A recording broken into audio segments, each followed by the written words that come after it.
Abi school mu na ha ne wo. Me wa nyina chenza mo ya de me so me ho ya ba.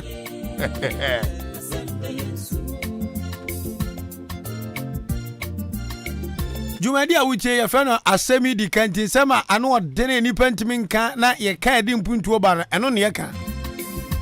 Shane so aboafo obona mi Jumadi abramo ya feno kwaku anim kusi buadum. I am Killer Bobundia. Technician on duty, Billy Man. Live on Facebook, Ahenkan 93.3 FM.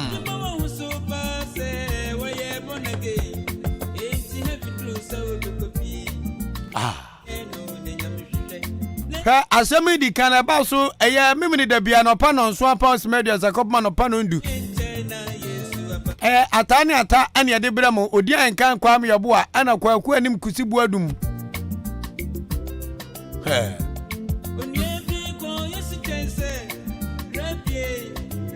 Ya chase.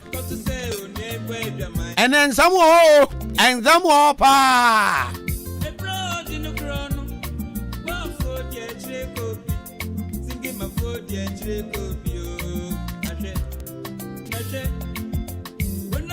Umpata masam yebeka.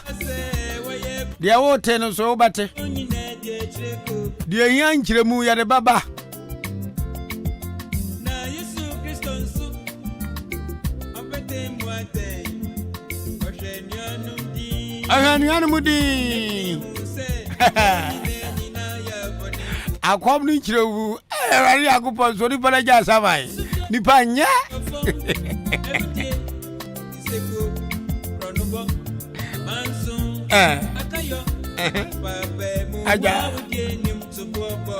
Oh, amba some Facebook na ade ba ko na me hu TV no so say mama dwene sem papa yeah white come papa me ho fe me hu no so say me yire isia me say me yire hu fe papa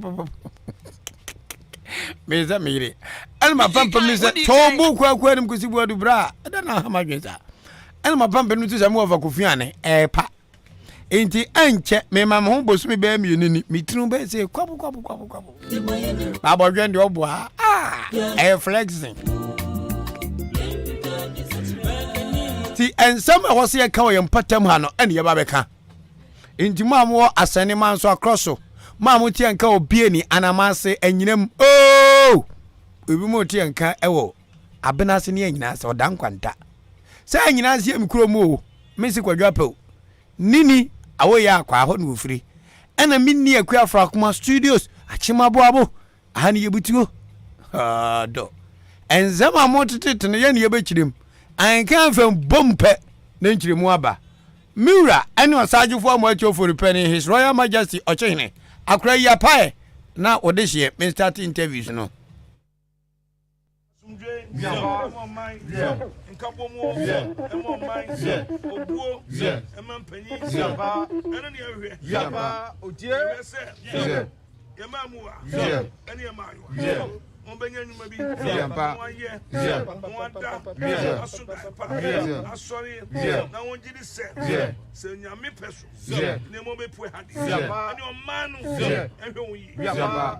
Sani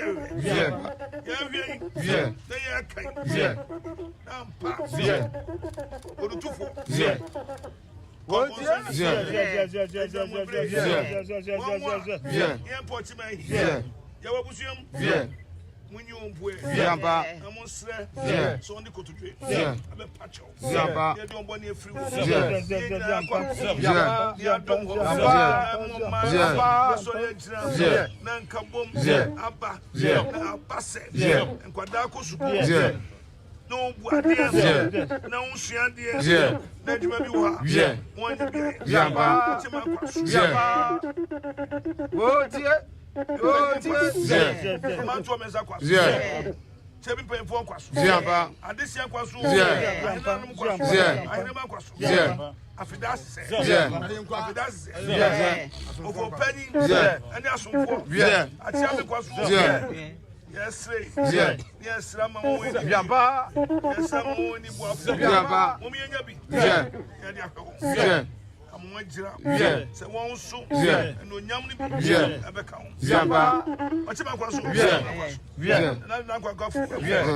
Not Quasso, on Pedro May, and Cosby of Java, and Yakan, Yamism,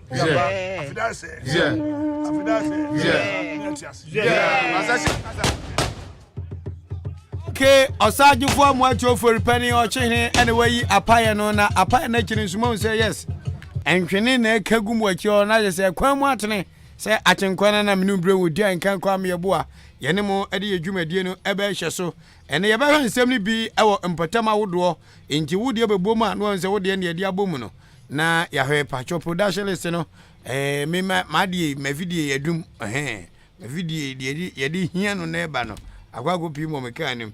Internet asane man so across so say ohiafo krobi amzo munya health center na munya bia babo amasabe ema ekwa awo so omuwuo no ano atima brasin adwumayfo ene ade hyete asane methodist wo mu tiam se ende enkaboni bia yiniti e wasane krodu amu ho no wo mdwe ho ba bia wo ntia se eje babo awuram ne abusa de ekosonso e wo ho na yatoaso nso a ene yebekọ achimda municipal assembly ni ene kasamafo ho nso abonkomo afa the road network of achimabo san ene ekọ mpanifo egusu tutunwoma say aboaboman ebenya quota for the first time in the history of this town ewo town roads na ade a honorable Victoria Edu a oye aban krachi pane ogina Ghana mampani na nado dankwa kufu ado anemu no enhye ba na odi agu akwam ede na aboaboman enhwe ni mu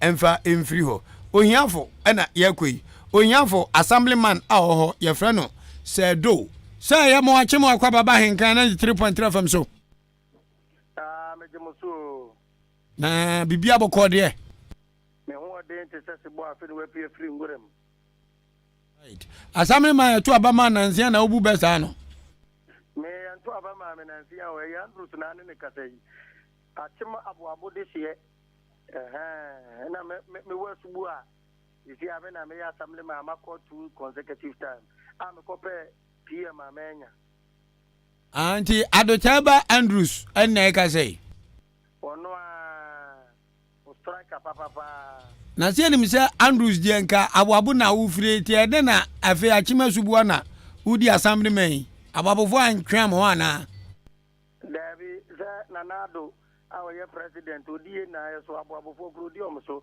it is so far as ukotena baby awudi 6 months emremu no we qualified to stand as an assembly member there and subu so odo a omo de mame no enonti no mu se me esese omoto aba e de mame biem ti we your second term a wo call as assemblyman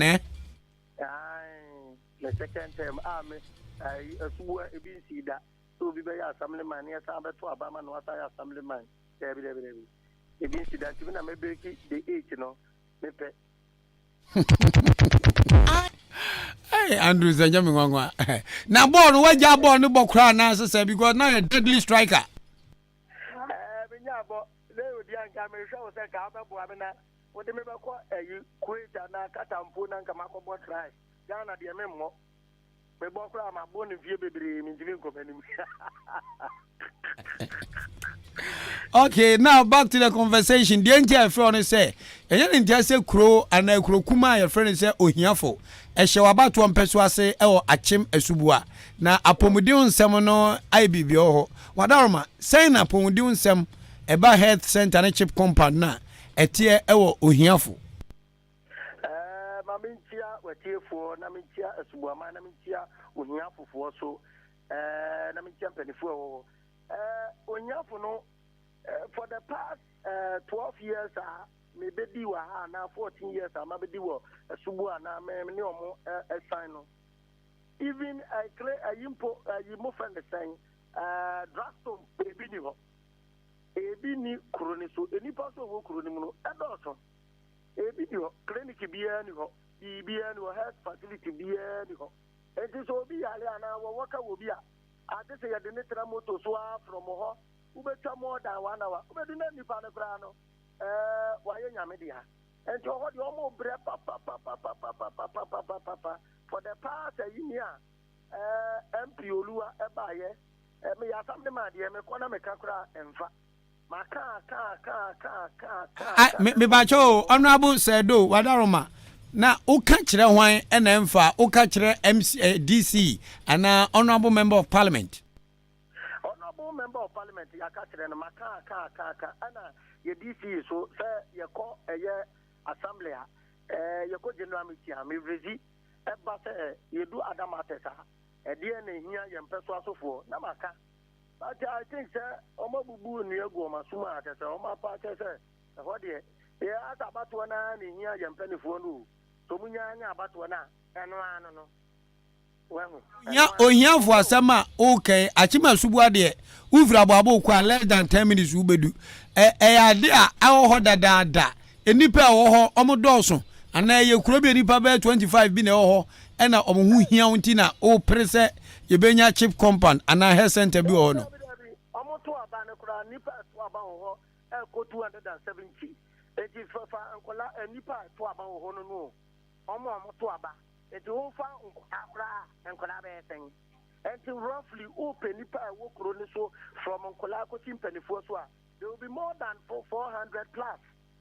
There will be more than 400 plus and now see omuni chip compound kra me chip compound bi enu enti asore dem no na eya na me amafa eya health facility for ni bi and nurses for ni yi na me di omo kono makosho mapo mu din amom na indrobi adi amom me sumenti me sa me ho sa me koto na ade yuko ana motivate dia ko mobi no tran ko ne yam ko kana ya sa amle ma ko tu obi adro dabi eni ntimi nyata but me fa kwa bi so ade bo am ofro mo obi abeka trew me de enkofo akwa ko show mapo mu din amom free meye enti sa ka me me obi a me se mo obi dia anka me ya amom pa tisi ano ne ya tre perifo ne se omomo anaka yenya room keke kra ya ba nurse fo ni bi ya wo atema subu ano akoho na oma ya djuma na ohiafo no me personally me kasa me ni ho na me boa efiri ohiafo no eba achema subu akrodua mu ho no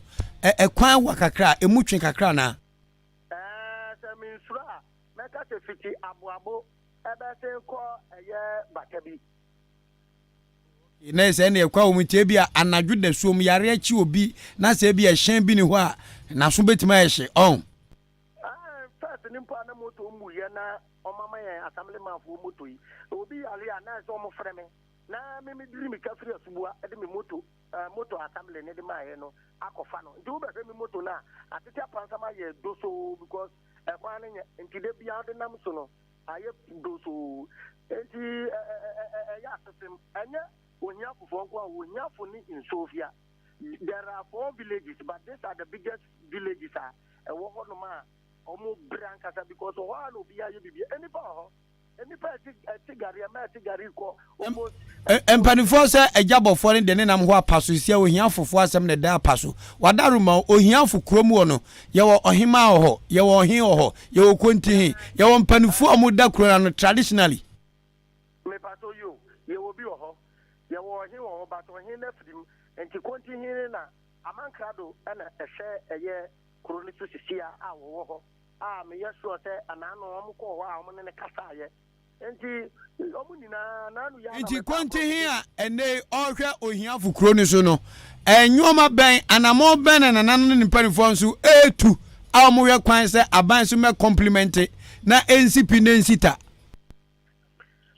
mini odi ankan o se dizubadie na ekoso na ayese ya kan ti obi emia enti ananu ya me se 1 month ago ya na me nsaka abrofu bi a me ne omko kro ne so a me de to omani mo so peso mo hwekuru no me de omko kro ne so a obi adi adanse a me wo pictures a metima fa ni ama any videos a wo behu se me de omakọ hwa na nanom adi ato omani me ne omakompel enkofo bi omnsem wo bi a ye ne omukata because ya twenya ade ne ma enti na being an assemblyman no ese se me so me fa me ye creative enti me so me so nkofo a ombabo ame a isi a enche me ba beda eyi dia ye be ye project se obi anyi bi moa na yensi yenya 2 rooms kekekura ebenya eye nurse for akọ ye adwuma enti dia wo hono no omatu anamo ya company for bebre ho but emfa ya kana no emfa inju betimi aka asisu dua live on Ahenkan 93.3 FM say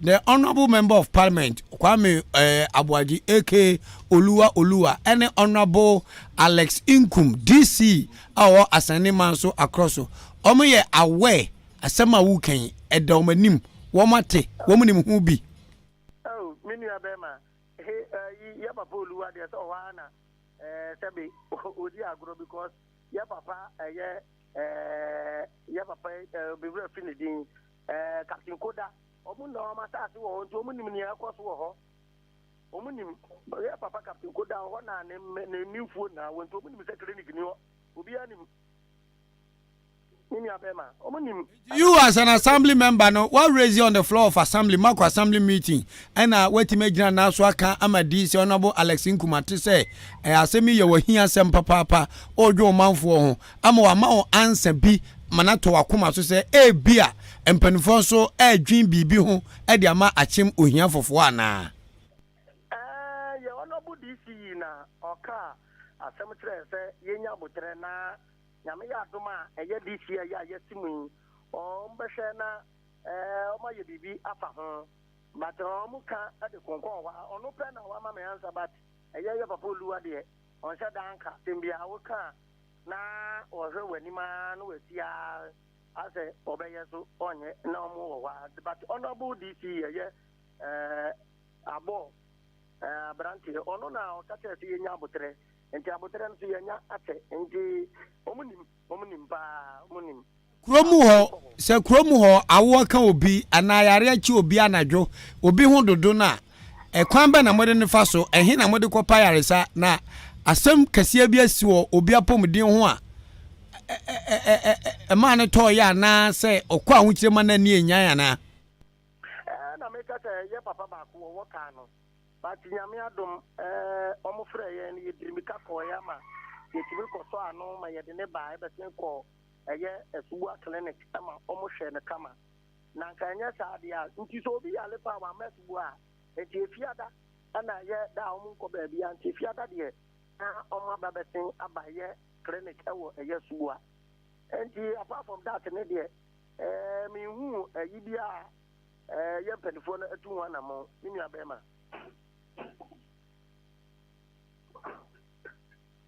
hello minua me wasu nti zia de wo hwe kwan ne se ankura ene aban penifo ne kuroma no omo ne wonya adwen na nka bia monye gi bibi kakrakra na monhye edan bi ase se da be a daachi benya chip compound ana ba bi ma obi wododo no obekwa yaresa bia ho you anone madesre dia ana makoma so ade nti kura na me sabe bi assemblyman nka me mabiem na so me hwasa de omo ti bre na mia me pese me yesa initiative no na me ko ankwankwa ho bi kura ya papa odi Ahenkan kura me no kase obetimi aboa me na wa ma me platform kase na free akoi wa freme na wa ye na yaboa na no so kwa ebetimi atro odi Ahenkan kura din aguase emu ana mo bo ayen enti dia ya sra ne se ankwankwa bi a wotie eya Ahenkan ya besre obi a wotie bia ya besre ne se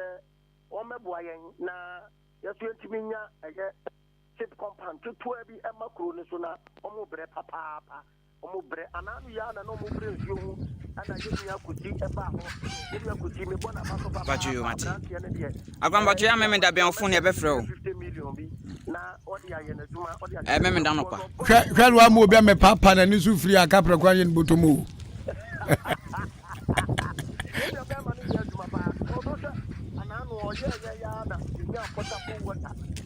bachu yo mati agwan bachu ya meme da ben fun ne be frɛ o meme da no pa no ya friama nyame adom assemblyman ya daruma o ma ba be enti we so ya pese obu anya na ma ya platform no so kete pa enti ya tira ankwankwa to o ma bo anya ampa agwan bachu ya meme da ben fun ne be frɛ o aban no iko mu no ebu me down pa. Okay.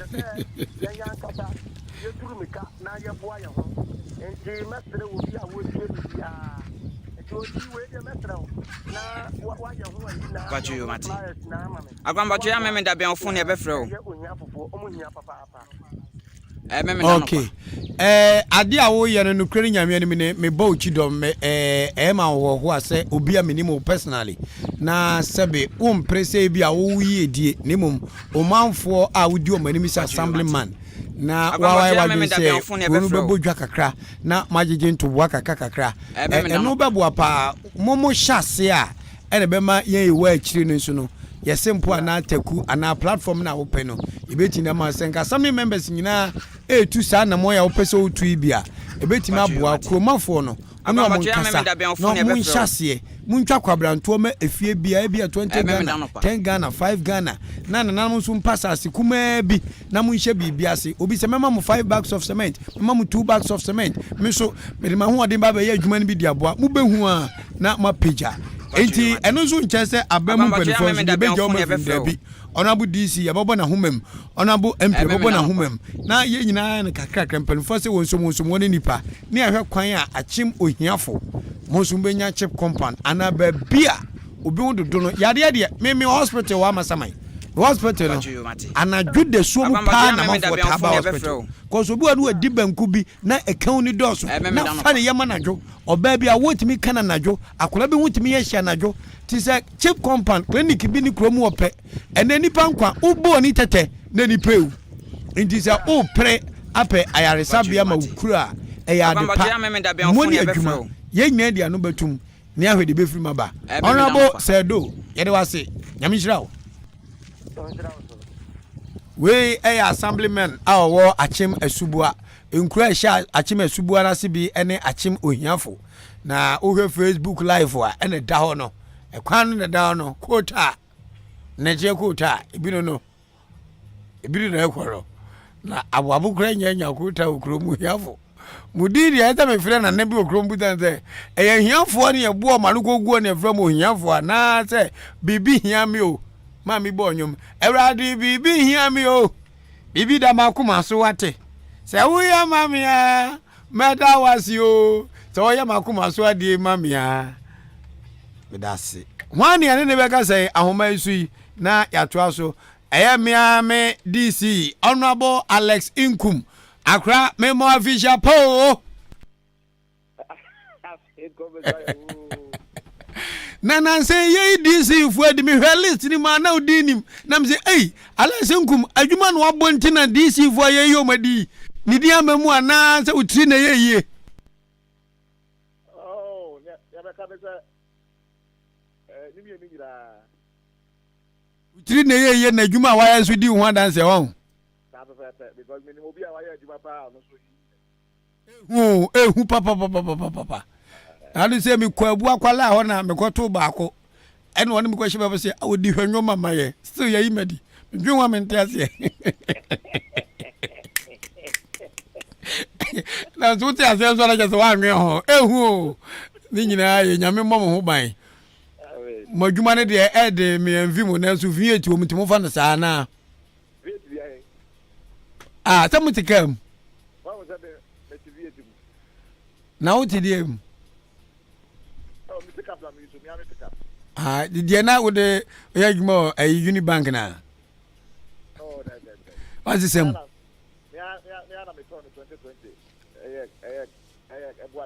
oh okay na the adima assembly na the adima DC na wo anyo de oh bro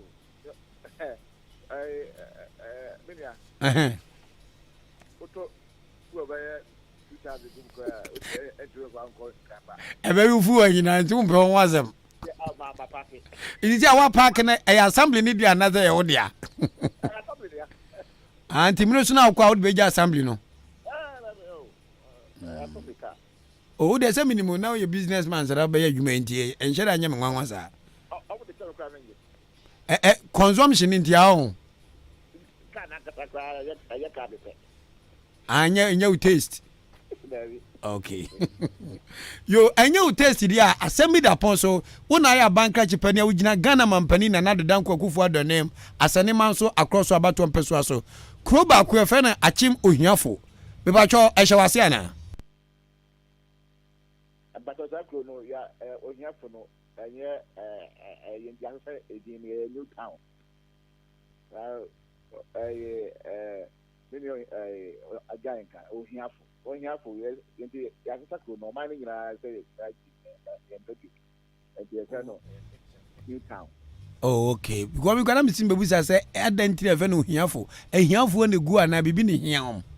Me name the history of the town there, but edin the see say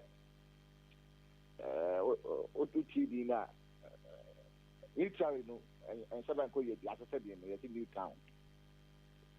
Mini hopa Yes, in Crony men ba ko de nsuofo new town na we di achim ohiafo ntini nya na makaboma sisi amofa wo nyina new town na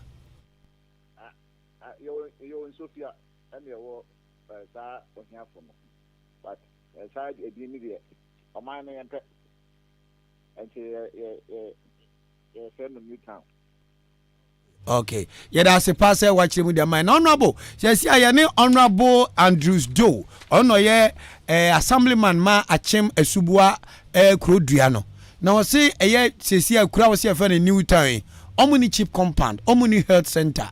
Na nse owo ka obi enyo no de ni moto kofa na anka yante asempa. Na wo no wabo amane mo wa che ne nkran se onya botre na enye da ebedrum so.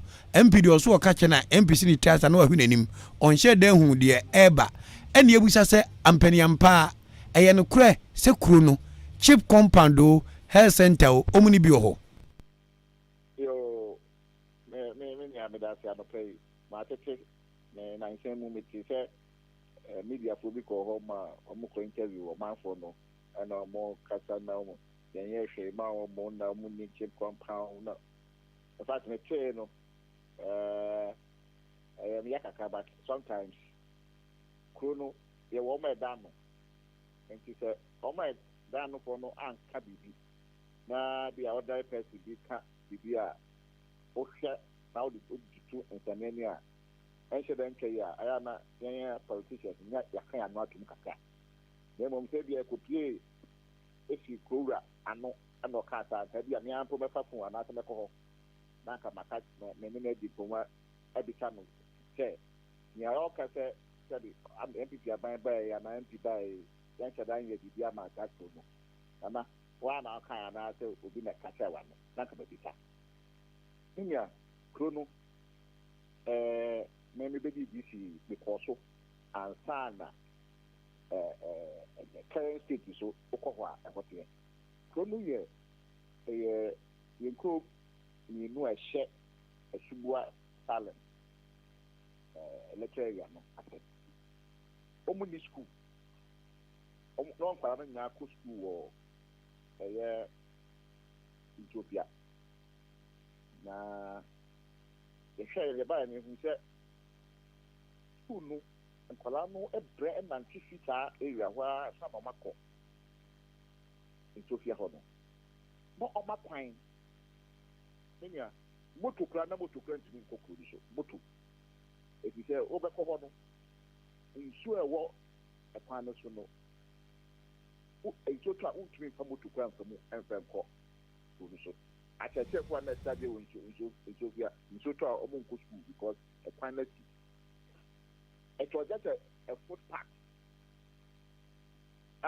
the cars between akwa atete bi opedrum ayi so bibiare ene kwa no obeba no now uka no nyina twitwitwitwe ewura twitwi uka no nyina asesa ho enti kauki and another light is suni ho enti me MP ani o man ni hia ya omudi komo no enoma na etinye o kete pa o mode to onti ani se antu abedi MP dia yema yen o monkane a o makwan that no man ni was your price kukura dia na nche da nyom price because enkola no etumi nanti ko Sofia hono and you MP estate Dika ekwan no the my contract aye fie subua efa hoko ohia for na every time no echo Sophia ho quite the ma in fact me know Katawia I'll send you video and pictures of a quine senior contractor me no a kata ya makota not contract not quota but ne kusise senior wire quine come or the quota better bridges or year work a quine so why would do when you budget the no and the year and Kanyan Suma. No Musio soon yet. In soon yet. Now, war, Saka Panibi. Almost every day, okay. Now, with that back to episode, you could see and a you buy a year, mechanized go buy, and then you say, Drum Kahon, your mom, you. Home school. Honorable, also what we see. The big baby kaka the mom so we find KG so that to feel work on the better to hope. The by see yan the KG kwa ye betim ye kwadi approval ama ya no primary school KG now otimo me ekiche mu enya KG 1 KG 2 nya class 1 class 2 amana kata so e dia twa mu se nkola no ko class 3 class 4 nti yamwa na omusi Danny the moment. I'm not sure if you so or not what I remember. Obedi dance empty boy with Wolfie sheet, no manga so a support. Enti ayanka traka. And now one so pono. Say a kasi chip compounder. You fancy sharp so and qua the basic in a best travel in Sophia Hono and it's a new town. Okay, programmer, yeah, walk. The system one. I mean, I don't know. You see, Katam Echo ya. The bear card your mama. A minor. And see, if you are what you see, I did a cat. I check compound. Now, because first, no crown, no Namutu, and the car went to me corner. I am not a bear cram access to a sugar very easy. And define a true chair. And the papa more, not a catam near the Nakamuya, and Catar Crumi, it's VCT compound, it will be more. No more use. But coming to a sugar to assess her facility, I improve Wama if you compare it a few years ago, that's better. And sometimes don't hear BB, that's a Maya, the way I'll better as a natural amount for no.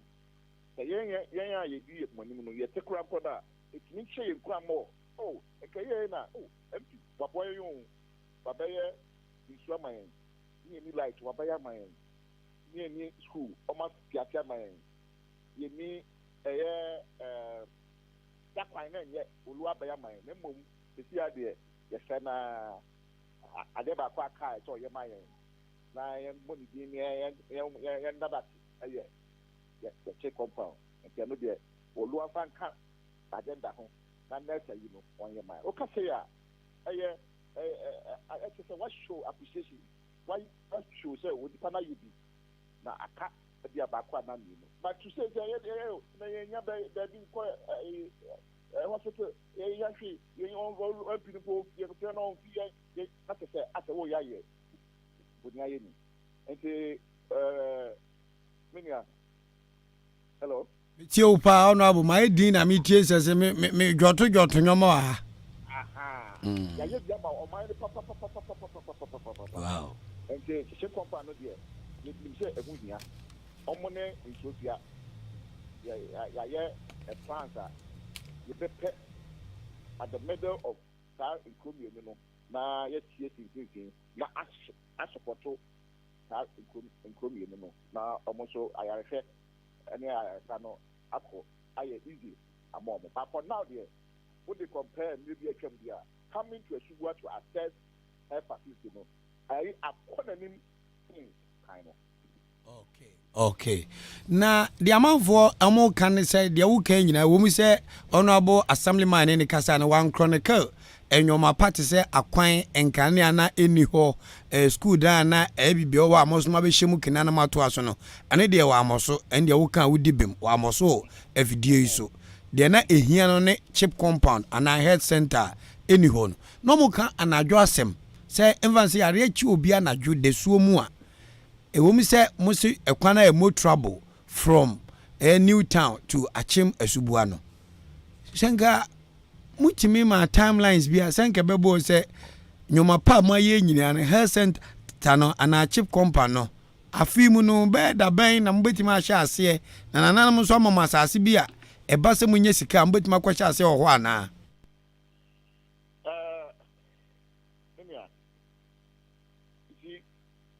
the development, you know. You consider a normal baby, an actual project, and they call a specific case, you know. You consider a lot of things, and sana, like I say, a particular project, that will be. You can school say, and yet, it could be an original school also. School, a crowd, a population, a 50, and Korea, a 20. Now, so good school as well. About the end of our pattern. And to your man, say, almost cut in Korea a baby and a boom. Now, can be no mercy so that at least in Korea, maybe time and take a crack. No matter what. Now, time could not catch you on I share that facility. Because a school, a crowd population, Korea population year 20. Now, go see a whole school you are economically, you know, and after efficiency, you know, now you're there. What or minor? Anna, I reflect the answer at here. It's the kind of not as I say, you improve on my coin. You make me feel one center, I call another center. I don't know, yeah, what's your or chip compound now? As I see, how much I'm cool in the water. Because resources are limited and cut. And the best is almost share some now almost the cheap baby will be able to access it. No matter what, there will be a movement of there should be one from Takunu to where the chip compound is. And then to see a motu the man table. Very common. Meaning it is not the best form of transportation here. But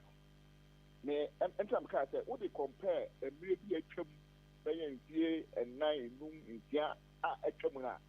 So on my back of crowd. I am very easy compared to those periods, you know. Na sa honorable sa menu mi nyina say ekwan so aye ni mo trouble asabe yamfa quote angusu ne de say reshaping antoa so a ebeyi monchimonka ana the way I contact here time it was not just reshaping that is great was in FLA no ye ne kama o ye tini but to kofa so a utumi say and said anya kwanya and trouble. Honorable he used that road before I started the time.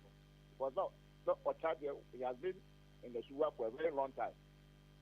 On another side, kind of said before Ulua Bear and then no. And would you hear the ISO accessible and easy for the people of Newtown and Pattern? Indi akwan ya wo kan omu yi wo krom ho nyina na se ba bia na eye crucial and mu pay attention to. No. You see Newtown ubetuna sa ho aba enkwanta ama ubetuna sa ho aba asubua. Eho efi ho no eba some junction bi a wo de ba kwanta no omo ye ne kama. Nti na ka ho ka ka da bi kakra so the abeti and quanta nanka aye easy. But you see a hono ko esuwa ne de and it was smooth, very smooth. Okay. Very smooth. Me de we ni man same maame awo ne asi we ye minua. Se si a Newtown amane ne omodwan to omde bra nkan famina ne say yamfi anu ntumu bi na madaroma moma chip compound ema wom. Onzo say amugusu amodwen ho engosi da ben. so simple and say the man for no and kasa esumwaye na many MP support with cement iron rods and the nkabe fact amomo but omo attention ni kusi school so now they are working on the school. I'm sure that when they finish with the school they will come to the chip up and no also try no more am yeah no that level you time in social hono so Amazon ya for no but someone kasa what na supply mo cement and iron rods they can do it in their own area now ya pet next ni ba could be akotna ho na but what this man no amomo enti menim say omo year school there na ye be bugu so the take up brand issues no and so now many MP support for with cement iron rods and now omo do roofing sheet so roofing level na ye the roofing sheet so amomo we dey honorable asem depa na wo ka kire ne achieve for no pay na ede anso na sequence nka ebia as a good leader said the minimum no wo sesi asi krom wo hin na wunti kontin mangrado na ehwe kire one nananom nkotena se na onfa sa trimpo we entom tim se ommo dwana mo invite wo MC wo DC ene wo MP na sa support ya wo kai mo fam na be Kenya ye nyina na ye nyina nso se ne takukura se ne ketwa bi enso ana Menya se ọma wo no to no beka nokra be di nokra me de me di nokra ye no omashia no the issue of chip compound did not come up near back up your school time I was there many MP and they could see for the school time was your main request and you know MP a show almost care at the crowd you become foundation and the honorable the cement and friends iron rods I the place near the school time. I was there. That request was what they did. And I don't know, many MP like us okay, and almost you best support for me. And she said, almost almost like a school navy, and they need the chip compound. It's a wonderful idea. You know, better now you use that a strategy, yeah, they support for me. Wonderful.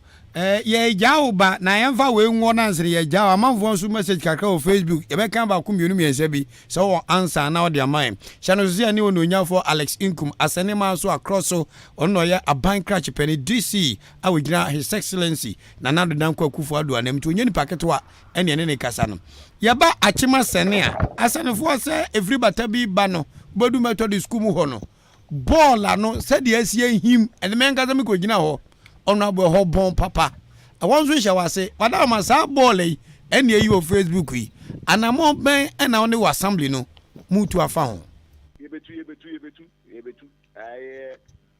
mubetu akoye yebetu afiokra we de enye fi be pianto yebetu yani Zoom lion akamri che wo ye patem wo e no ma pa we pe o ma sa o be atiase o ma wie so adu aka o mo board a na wo fi o na pe na ko ma ba me ho bola ba ye nsia wo me district mu a aye fosie kesi a wo betumi agina so da wo nyankopon no ye tumi nyira afi ho enti atanofo omo nya botema Zoom lion omte omo nya small hiccup ndi ko ayina machines na ye adwuma wo no omo de akoba bi omo de ye adwuma nti omo tom zaba na omo abet kwaso omo wi atase obi sa atase isi ya obeka jo so adu so omo aye dan komo board na omo do na na maba na omo abiyeki kaka they will come back because you know my argument timelines bi o ho da be no be ba chima sane because na mi kwadwa na ho bon ankasa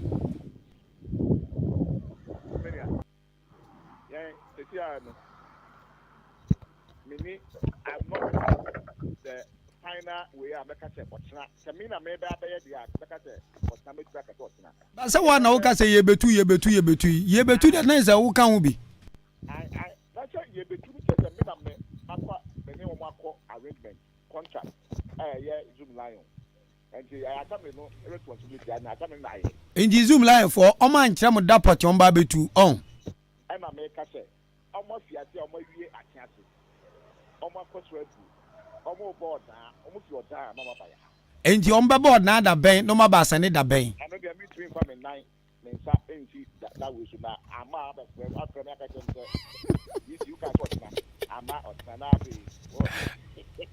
Honorable saying, ya you may assume a month for so that Amania Bray. Yes, you to an amako say a terrible. Any paddy do ho, any pay trouble, any party ho, and once na and canon what then do. Yeah, and okay, I will count too much. A month for now, so can be. Minia. Why Obola? Now, quite for 2 boy. Yeah, catcher. Obia, that's the painting if no for yet. Your machines are you know, oh, yeah, this would be no. Obia, I could tell you, 2 times for that. Maybe a court and Pantapans to know my come up. What they want to be. What they obey and where we see a number of the book. Mama Yama, Market. Obansu, I think a covenant at the aquatic. Or do one No, here go. And yeah, and can you know, do for yeah, Jimmy Time Kafra. I can't remember so good. Now that I am free to me, there's a noble magic, and that's Ukutamo. Come on, come back to me free, and I know some of the politicians is someone a mokro. But decision makings are made by you, the government appointees. Oh, we make it in consultation and in collaboration with them. But your decisions are final. Omudiana mochana adwentre anamboa. Anti tu bola mubetu asane hini mubi. Obi a chena dey. No, only who be say because your question dey betu yeni. Ani I say the be yama no. Ahifo no omo Asem. Oh fine, oh fine. Na isi ase mutu a ehina asanfo saba tu nguragu. Anomba start asa tu agu na aye be problem. Yeah, you say the issue of obiaba mumpe containers and to NC Mugusi and the Yama Yaba Famo. You be a bit mukina. I think so. Maybe I hear to you do that the container is very bad. You bar, who put a ball and not be free. If you are a Yama, now my Yama, your power, I can't remember any committee for that. I policy, your bad idea. I will report to that. I need the family. But you know, I mean, Mentia can be another Metuokra, and be a ball at Metuono. And then, but you put wrong, as some member was Yaho, you committee members were ya shall no be able to go a crown, ya shall hang, ya Jana, not a better palace. If you say, Dika, a year day, what get up? You can't afford that pan, if you get that pan. Leadership, Momo can be a leadership na Ediadu baby, the honorable Mimim Cocan Switchy. That be honorable tea, who unyani paketuo, you are representing the president of the land. There are certain bylaws, Mubet many are in Funashe, and small Kenyamino Yadwin. Since you have a few way, and what kind of credit in Jiname Poa Semino, unti wobi, into Yarebo, how we being count. Omu tungu go on snow in now. I didn't. I'm just saying that Membeho, because I can't understand. But the child ball and the one enemy honor. A move and so be the two, one a group, a panahua. I mean, not see exactly my point. Exactly my point. Sana may drive you to us.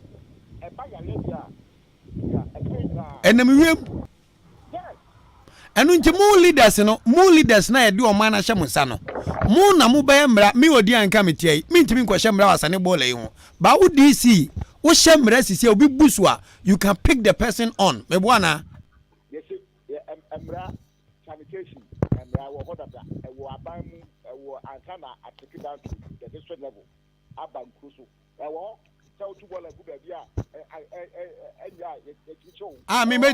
me tia mezi makwachu obi akwato ball agu ba bia enye wasema sene yes who na arrest ho after so who akata be grab report to say who just mezi to ball agu o ne kwa kata o di watem e ye be fam da kwa so no assembly ndi be fam da kwa so on wa to ball agu assembly ndi be fam da kwa so okay ti si awo share boss ball mutu free ho a Wama dustbins adults on achima sene na ya pick it from various homes ana. Yes, I mean the responsibility of one kakuni so of better dustbin. So that there. Now, nemo no ayemba Asem no responsibility e ba befa. Na dia gugu ye container ni mu. Now am dia call the bia. In this I mean dustbin man tobia emre bia nchekire me say optional ana. One car, it means you have a proper way of disposing of your own it is another for to put here. And yet, Maminya hakle se mutu ball away free ho na mo de afutuo ma sane man se fitine ko obi ampe dustbin bi nto na obi ga se o media mento na se otwa odane ho dua buroni na obetu nwura agu babia matu ball na mo de mra bawe no. Exactly. Okay.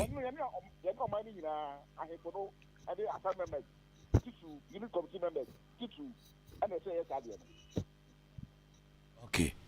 Now I'm saying one thing is you are I don't go court. I'm going to court. I'm not going to yeah, I'm every permit, you know. You control me down. I'm on Ramama. I'm running letter. I'm on and I don't call. So do. And last, okay. Lipa 20. As an forum, across forum, a super forum. Na sangrofo no mudi kan bo mukoko se madaro mo mudan amasi munya momra ne nya won krata mam no mama na and some kind me see you can call bo produce your permit among here the krata ko bo ho e tro ho produce permit within 2 weeks why here you come on personal letter so you should come to the assembly never change say the dam see the permit amama Anna, they issue the final solution and after what is to send the person to court. Okay. Honorable Alesinkum, anope ya da se papa na question ba ko obi atode egu Facebook na. Enya de obako ntube mu mame musa na wanu yi a. Omsi, Honorable Oluwa ofirache man so. Enukre. Oluwa. Join. Na omusi me musa se obedi ade no manso township den wire manso na me say say enye manso na municipal assembly na si say esi manso asase so na Oluwa ye more than 20 projects e wo manso me bodi nyina ma wa na bobo bo 5 pe na me hwese no kra awa di kan ka baako municipal assembly no yes send the amu maban aban be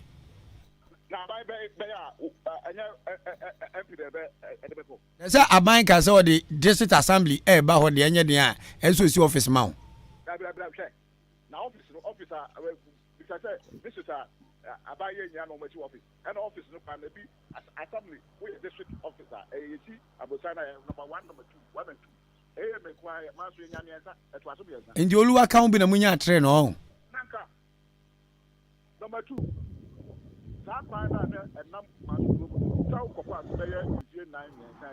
na tutu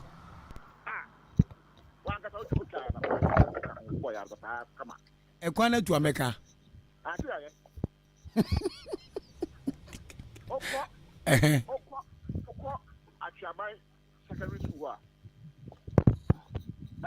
before I look up now right to make guys no money baby that you see 10 unit where domestic girl domestic Achaman eno so ya no kre me no ka say 12 unit where domestic e ku so cost wa buy pocket no more you me no ka say Achaman hoda Oluwa kata ni bottom sika me common bank kaka we see about time to assume you know ya dey library and ICT center and science lab Achaman hoda the 6 unit classroom block come on I'm on IGF finance IGF na common fund I know 6 unit me get fund we run a corporate every year and I'm also RC primary school no primary school na nye waka o wi atama ho I know you see 6 units with 10-seater WC with mechanized borehole. Traso. Common fund. Traso.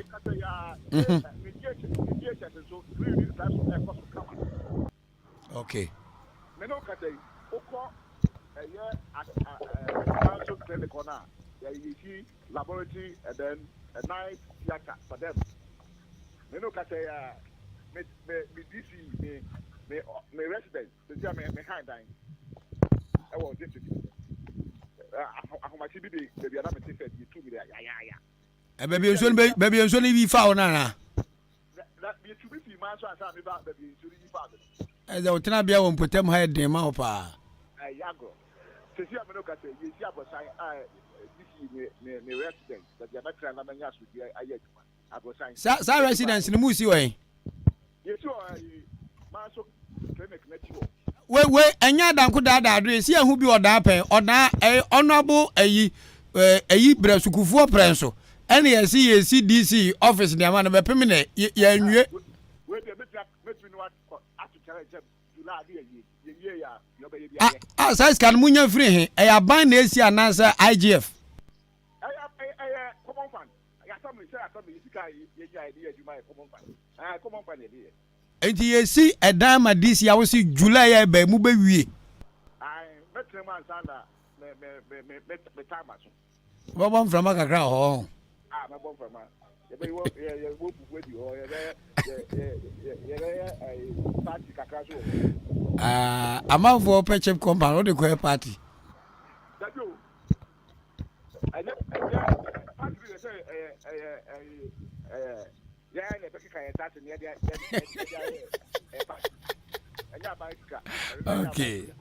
Okay. Honorable, what me edi adanse say ampa kwabena frempon question di to Facebook no. Wa me evidence I kire say sebi Honorable Oluwa ontene to so keke. Wa bi edi ama manso man na me bisa say manso anfie no ekwan na ekọ manso anfie no. Obrempon si nti opogu kwan na matwo ne din abọ ho no. Ebe mo nchimanka kwan sa akofim se papa no be wu ana. Aden. Yeah, 10 kilometers. I have internal roads war. Yeah, district across the area. You go yeah, another the second thing. You know, across machines go kind of more. Yeah, come. Man, so 10 kilometers. Yeah, the size ever man. And maybe of a Bond Street. Nah. Enubi na eba bo abuna na. Abu I'm telling you, secondary city. Okay. I know a secondary city. Where bank project be on the man. Municipal. It is no people to be scared on the way on. Why Botomska? Mibisa? Ghana a quite road. Who be no Botomska road war. This year. So who do go to Kaya? If you are not contracted, I don't know. You try to call the music amount. Main road, you say, yeah, not can't make what you see. Although I said the bottom cut of the man, contracted, but pay 500 million. And get the man. Or did you go with your what's up? You as this year, who are Bemno, who can the pain say, Obi in Fanny Bottom's can your quaint, a ban a pipe party. How you do that? Ebia obi wo ha e kwa bi ko ni fie na so nye na se wono a epesika ebe bi enfa ma contract no no epesika dia aye atake so ebusu kakra no dia e wo ho ba se main road town roads obi di sika eye dia e papa me wo fa Memphis na ya o ye o di sika ye ba ko no so e contractor so no aba ma the contract ebia na sika mai. Now, okay, you have a company based on the Abaya. As a little kind of one of the bottom scan a chain now by a chat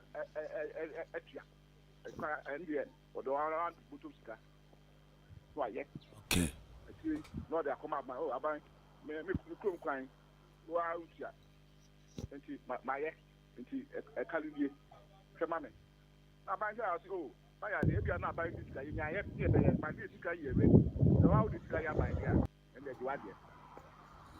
Yada say anope yadi free ohiafo out is here for New Town and yaboma we do akima se ne bola ho yakọ manso amwa hye ebo say obrim pons in team poku abobo an 10 kilometers of road ambe no manso no ma capture into it and was aka ni pay say obi emfa ne botom ska enye ode yakọ be fa chiri won wagina de cool atwa okay senior diabolic aden because me honorable MP for Achimda my contractor 1 million okay so fine on twelve ejuma so eno de ajuma ben oh the bypass one me say possible say the Dika but what the car contractor fee about the car na honorable DC yeka say mabo MPB ni wa na baby na o di car code me nyabofra na me dem ye kejini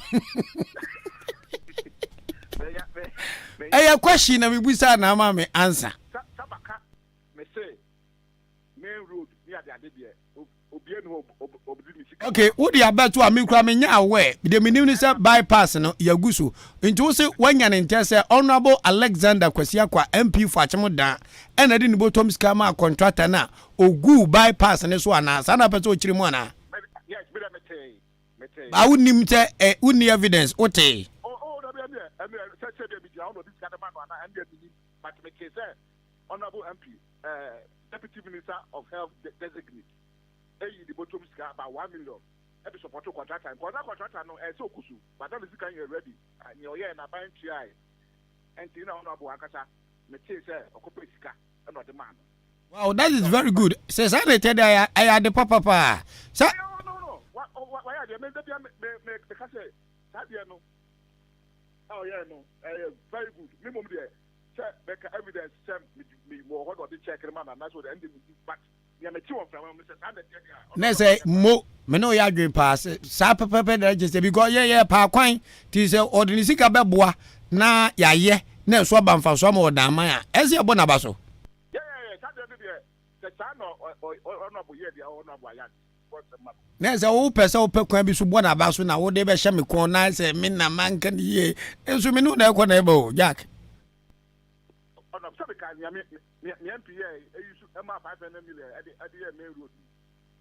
okay, so we come Oluwa example, and my honorable Kwasiakwa so example. Yes, the bottom line is me say that time. So obisa what Mesika and Fanya and you free. Obegini sika. Yes. I said on the Bakutia on the Bakutika Mano. It is a man to the car, on the Bakutika. Okay. That is what I'm saying. Yate. The fact is that what you are ready to come contractor said what you can so said na for year juma no na about your car or their mama no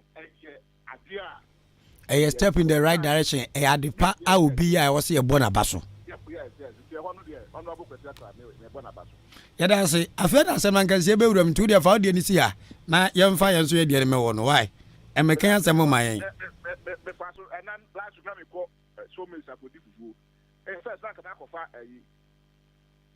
hello meet your honorable first na ka ko fa nkwanta num ho no na ma but me do ha na pa fa short me se bufu eti onipa ya de o sai Nkrotrodo na woka no eno de me no ya dwen nipa ya de papa bia e wo se yi na ye ne ebo na ba so saa na ye kekere man. Thank you. We honorable DC for Asenema so across so about your person so and then come twetwe na kwa cheka krafa but never mind. Afa ni aba kwa Achemudan ngaza Achemudan no na ya babu sensem kakra we say na enka production ho ba wakopra to media na na man fo yasra ma odanza asremu hwaso ye man yo odanza asremu hwaso ye man baby na first Vodafone for office wo no baby first na Vodafone o come to this conference center wona sa ase no na na yasra busa o madaroma hwan dia aban dia na yankra bi dia ana yo hi bi dia ana na no matwadi ana mu betwa ana mu gusu amatwa ya pacho we de ayasemusa enye ntokwa ye busa se asase na Vodafone omampenda da JJ Rollins ebe je mi adi Vodafone si so a adworoga no avidie na ntintim wo ho hwan dia dia toso mienu bungalow ho baby first na Rapsin Hotel no bungalow Black FM kwan so baby about table tennis ya pitch board sa no e odan mind dia e kotokuman dia e assembly dia na ankwankwa bi dia hwan na ni din ya konkrete mo sensase ho kusi yesi ye beboa na nanam ne protect odan sase ensase bia ye good nifanso si ebesi police headquarters no nanam te say honorable Alexander Kwesi akakwa wansem e o parliament sensase no edidi kom amanfo odidi kom wana kwame yebo abo kwame yebo aba ensase miensa na madwen ho akere mo meji nsase miensan babia Vodafone sie no sasase no JJ Rollins Preso JJ Rollins Preso enei when na sase no krata ya akoridi mu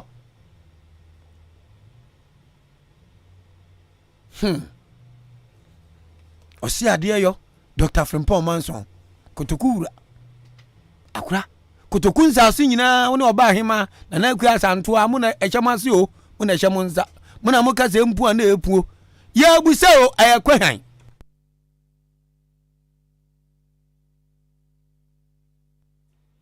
ye busa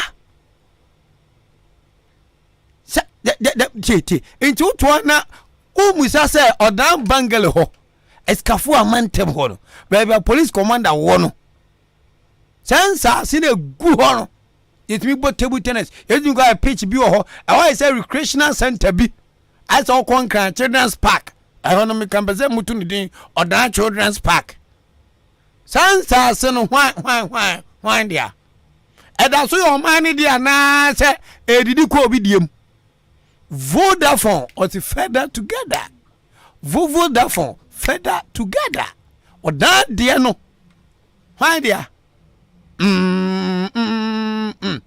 ana diversity implementation committee bi ni ti wachim dan ho a yati kuo bi a yede ton odan dwapade ana mu ton dwapade ana na mu ton zo a mu ton ma hemfo mumianko achim dan municipal assembly ho ne Alodina Jesus edina no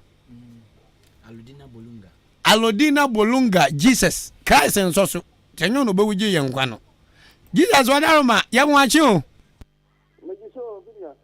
me ba to no pomboko de ma pomboko ede nyankopon ase de di kan fam da wasese ye toato adwen ana ye di odanman ho nkomo na bibi ho akire adwen ye penchemu ne ye frewo a as the spokesperson for the municipal assembly no unye ho abotre ne adaje na ono ye kasa eboa ye adwuma no e ma de ye befom de ya ntini yi no wutimi betretre ye kama ndi di kan de ho aseda ma ye da ase pa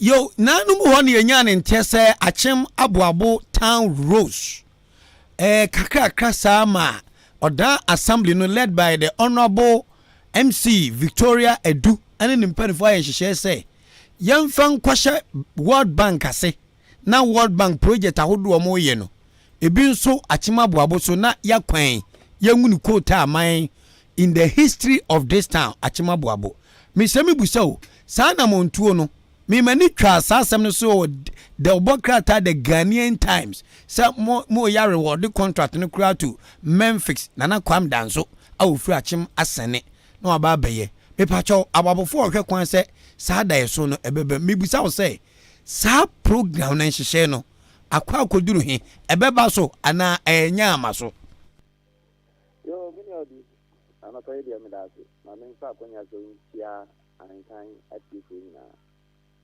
ana me nfa akonya so ntia ya ma me chief executive ye so wuti na ya papa MP and deputy minister of president many question I would na no kure that dia me ka me say yi mpanyifo makru so mo nhwe kru na definitely penyi bia ni wo say be yi no na obeka sa ono dia wo baaye no o mai so be yefi ama kru and the time so na wa kona sa ngi say penyi bia wo sa true order aboabo town rules UDG 4 and 5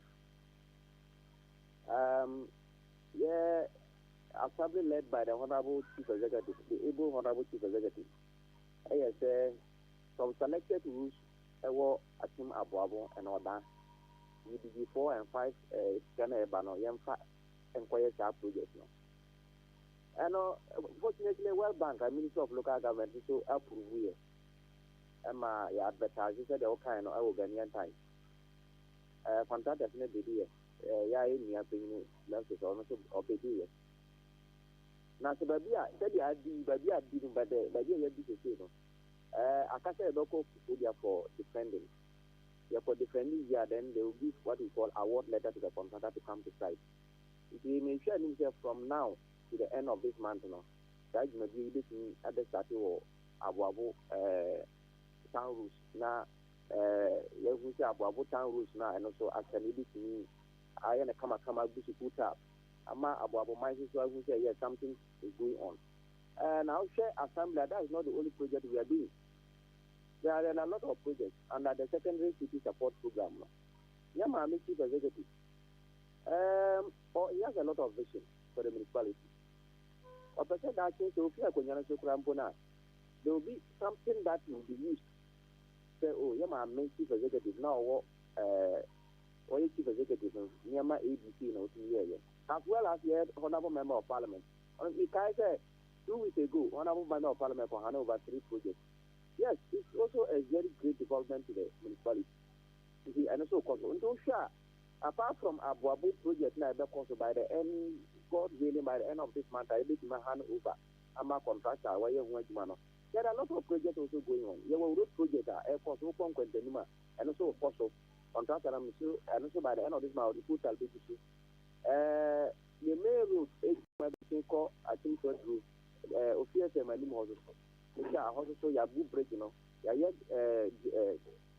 that is from Tomati Station at the other Faho at the Akoto River Bokarese. And also air for the second city project. This is all the Abu Town Road in Abebasopa. Now, said the name in contract management, your process. But there you could say, yeah, value to I can say a local food, yeah, maybe award letter, I'm a contract, and no other side, no, the Unajuma. Okay. Yeah, Sabi, young contractor for school, na ye nim ye be road construction, and I say construction in general mono. So, say, Akasa Mobako Frudia, I could defend there. Defense, they say, Muko Chiremu the Entia, Mutu say, World Bank project, local government NTSA na mo fanya aboabo kwan mayana. Good. But I say only say there was some amount you was seeing here.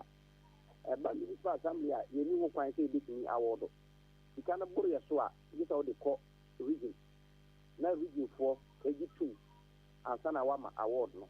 If you know it is about the assembly say bit me atna assembly hama award. And then I did a cocoa food. I did one. I came at the benefit. This is the reason why I have to do award. No, it's a project. Okay, you have to project in what I recall because the amount is higher than the threshold. The threshold now for the municipality is a brace. And the only is not this and that. What is a core region? A commercial stations are a root project here. They are not there. They are called doesn't mean they have any permission. They are called because the arboreal of the region for waiver so moment now and what is our project. That is all because the project has already been approved by the World Bank. The advertising contractor has applied. In the Akase region will give approval now. Let's say Amma contractor no other statement. Oh, okay. Now, Minimara, Mami push you with this question, so answer. I'll be very happy when you answer. So, you better another means near answer. No, sir, Abu Kwana, Mose Chisiano, Modiama contractor, Mugusu said, Mubako defend the Kufurudia. Defense need to me go through pay na contractor Memphis, Ebeba site, Mabe Susu, Namam Susua, a fine and a quano, Ebefa. Abu Town rules also. And definitely there were some selected rules, including Oda, some parts of rules. Now, I just got, I was just called, giving an information, say, aside rules now, Oda Town rules now, selection. There will be Monday, there will be another short cutting for some 1 kilometer construction of road in Abuabu. I've just been informed just this morning. And also, I don't know the contractor who is coming to do that work, but that's information. Manya said by Monday, yeah, there will be. I don't know from Bastop Hono, Ediko, and his area Hono. That's what I've been told. And on Monday, I think the contractor, the site, shortcutting the photo. That one is not part of the UDG 4 and 5 project. Now, everybody, Abuabu and Kaho. Yeah, the end of the big Kwanano, Afa, any more fast here. Near San Abbasi, also Abuabu Town Rules, no, your new site, Peace Town, and a war, other, it's mostly also. They selected few of the routes, and they have far or down routes be a cat at home. Then a medical can, or that would be also. There's a union now once, Abiana, you can answer. Fortunately, the medical can, or there's another project coming on Monday. But I can't tell who the contractor is and the source of funding. I don't mean. But I know what I know is that, honorable member of parliament, so I call lobby for another that project, that route, say, and also because. And then American is development I pay for the Abuabone or the mine. You see, whether it's A or B, it's the same thing. You can make here, I was happy to say, I said, you know, you did 4 or 5 projects now, you did town routes or Abuabone or Dano. There's another route going on. You see, at the end, on that town route is going about town route is going to be tight and it's going to look beautiful. It is hard to do development in the area. So you are there to make sure that what Odama is here, so that is what is going on in here. But the exact now I'm afraid you're working to get the exact number kilometers in routes. Unfortunately, so I'll keep updating you more about that. Okay, today, yes, Honorable Alexander Kwesiakwa Ebenede, Assembly has no knowledge about it, Anna. No, I said that medical kind, and a prayer and a details. The Monday, the Honorable Member of Parliament has also worked out some construction of some road in Abuabu, and I know you're 1 kilometer. And then Monday, no, contractor, no. I know how many kilometers? 1 kilometer. Yeah, 1. And the Honorable Victoria Edu, any assembly need how many kilometers? It's about 5.2 or so. I'll confirm the kilometers. But I don't know, it's selecting routes from Abuabone for far or down the medical. Okay. MPD, 1 kilometer. That's what I've been told. From MPDano, GOG, Government of the Republic of Ghana, and I say MP's Common Fund. And then I'm saying, I don't know the source of funding for that particular project. Until Monday, start cutting the cost on I don't say it's either GOG or from a different source of funding. But Jesus, I don't have Jesus, on that particular project. But Jesus, with all due respect, Assembly no money MP no enye juma mom. So here say MP ba betwa humem no in 1 kilometer assembly no nya where until this morning and as spokesperson for the municipal assembly in the person of our own Jesus tie na say I want to maintain papa. If you say that, I don't know whether there was an invitation to the office, but I've just been called this morning to inform about it. I was informed this morning. But if you help me, I only said the assembly worked in hand with the Honorable Member of Parliament. I remember Worker Commission 3 projects. He officially wrote to the office. And I also, that day, I'm one of MPD, and I'm for tax, come. This particular project, it came as impromptu. Maybe the date that was supposed to come by impromptu, into a short notice. But definitely, I'm sure the relevant authorities at Assembly has been informed. We are all communicated to them. That me and Opeyana, I got that information. And I'm any information, so I cannot speak to myself. I have to let the public know. Did you say the cost of? I don't think there's any bad blood between the Assembly and the MP. No, I don't think so. Okay. You are a very professional PR person. Yet was a pa. Internet say Honorable Victoria do Abuabomani or Damai Yesu Kwahono. na na semhia because we all know say this Achima Babu Town Roads project na under middle belt and honorable Victoria do ehu hia ntino what push adwuma ne dia koba bia sika na ready dada. My information is that the World Bank project sika I was say dey na dada me ba cho sanete directly and no the World Bank project before about award they have to give you approval say sika no you can go ahead. Yeah, my approval, you cannot go ahead and award any contract. And see, this particular project, once we share your secondary city project, supposed by World Bank in Nana. Even the Minister of Local Government from World Bank Secretary said by Minister Assembly last week. You know, they even came to Peter and said, we still have a lot of money in our account, unspent money in our account. It means, yes, they are expecting you to spend the money. And if you World Bank before project together for no music and a radio, almost chance I will contract and buy a fast number because you cannot see on my account. So that they will see that yes, the work is going on. If you World Bank a project there, always there's money available for that.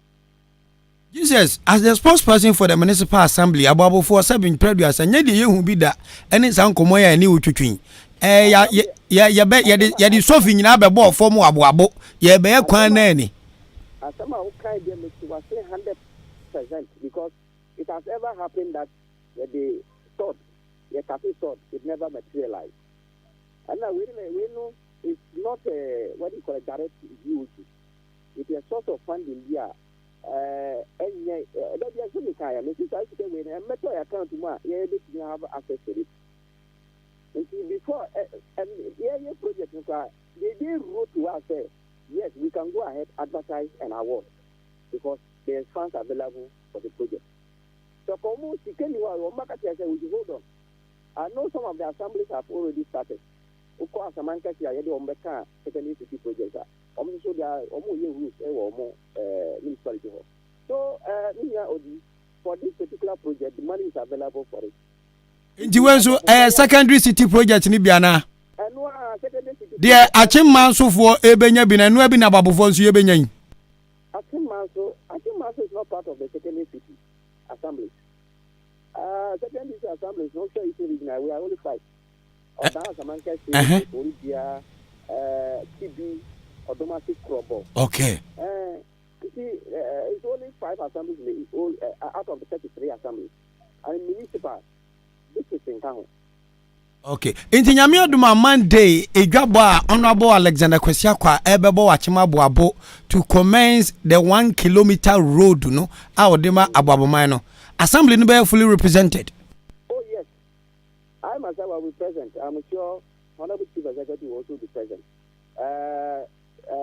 Selected by everybody, I'm sure you know last commissioner of some project assembly was 100% fully represented.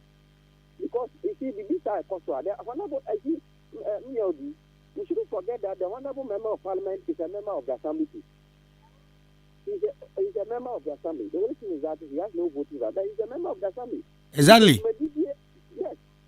But possible municipality or not a project that by no just okra or so that is what he did.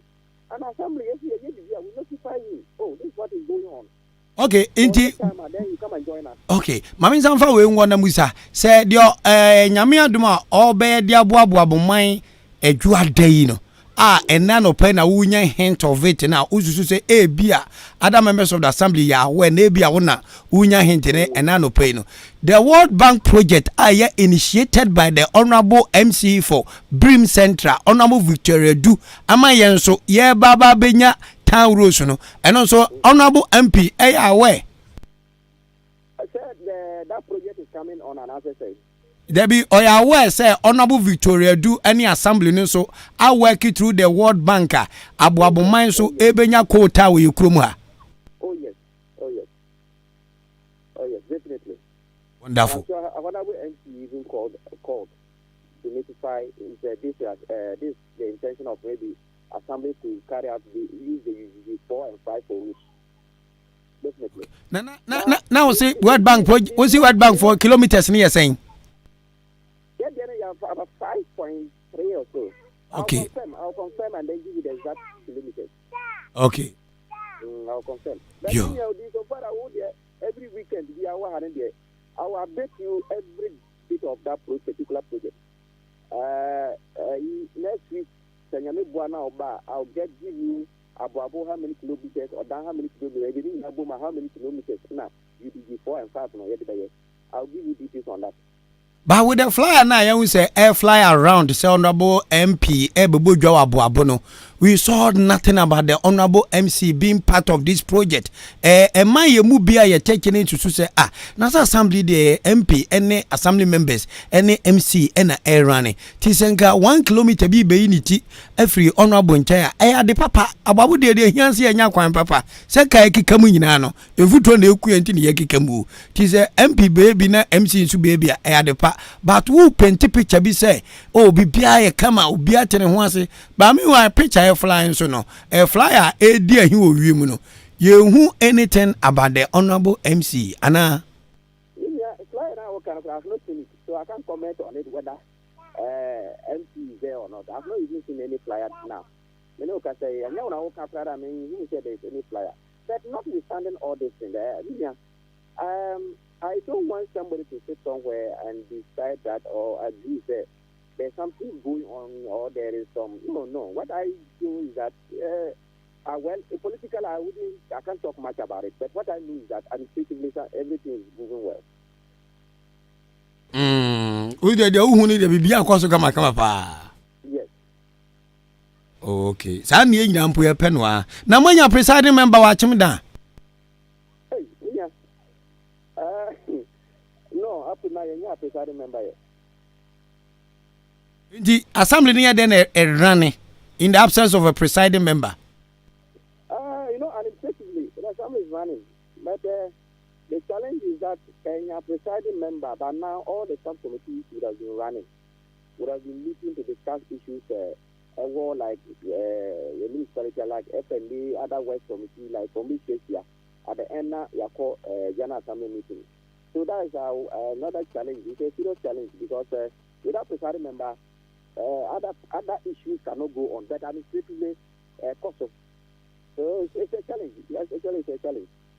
For how long? Ena kutokumai yahinkroni achimo da yeni presiding member enu inti subcommittee se wa assembly ho entimi nya adwuma said the Ghana mara ehye no. For how long ena ma operate without the presiding member?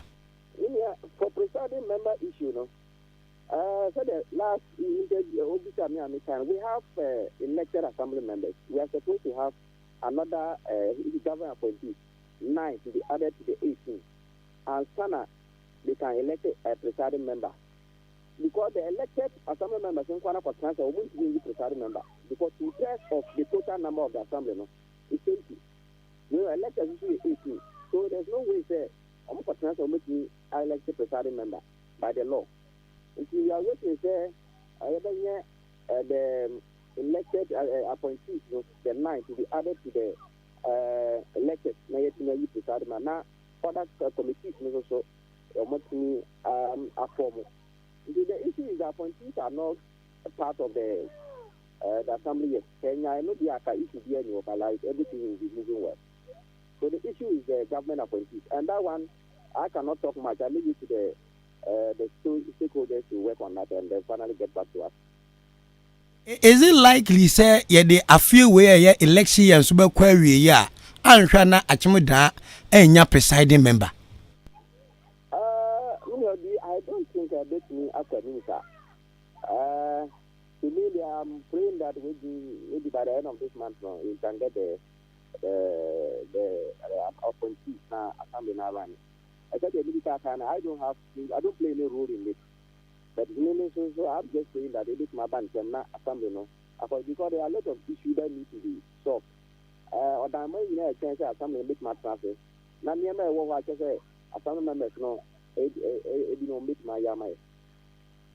Say presiding member ni hwa assembly ni ntimi ntrase emfa adwen wo odaman ho ana. Oh, there are certain decisions. Only say assembly na for the parliament. There are certain decisions that management can take, they cannot take fully. because assembly meter, decisions implement it. You see, there are certain decisions here. Management can take the decision, but it may not be a full, decision here. At the end, when the members sit, they can review some of the decisions. You see, assembly is running. Without the president member, assembly is still going on. We are still, administrative assembly is going on. We are running the assembly.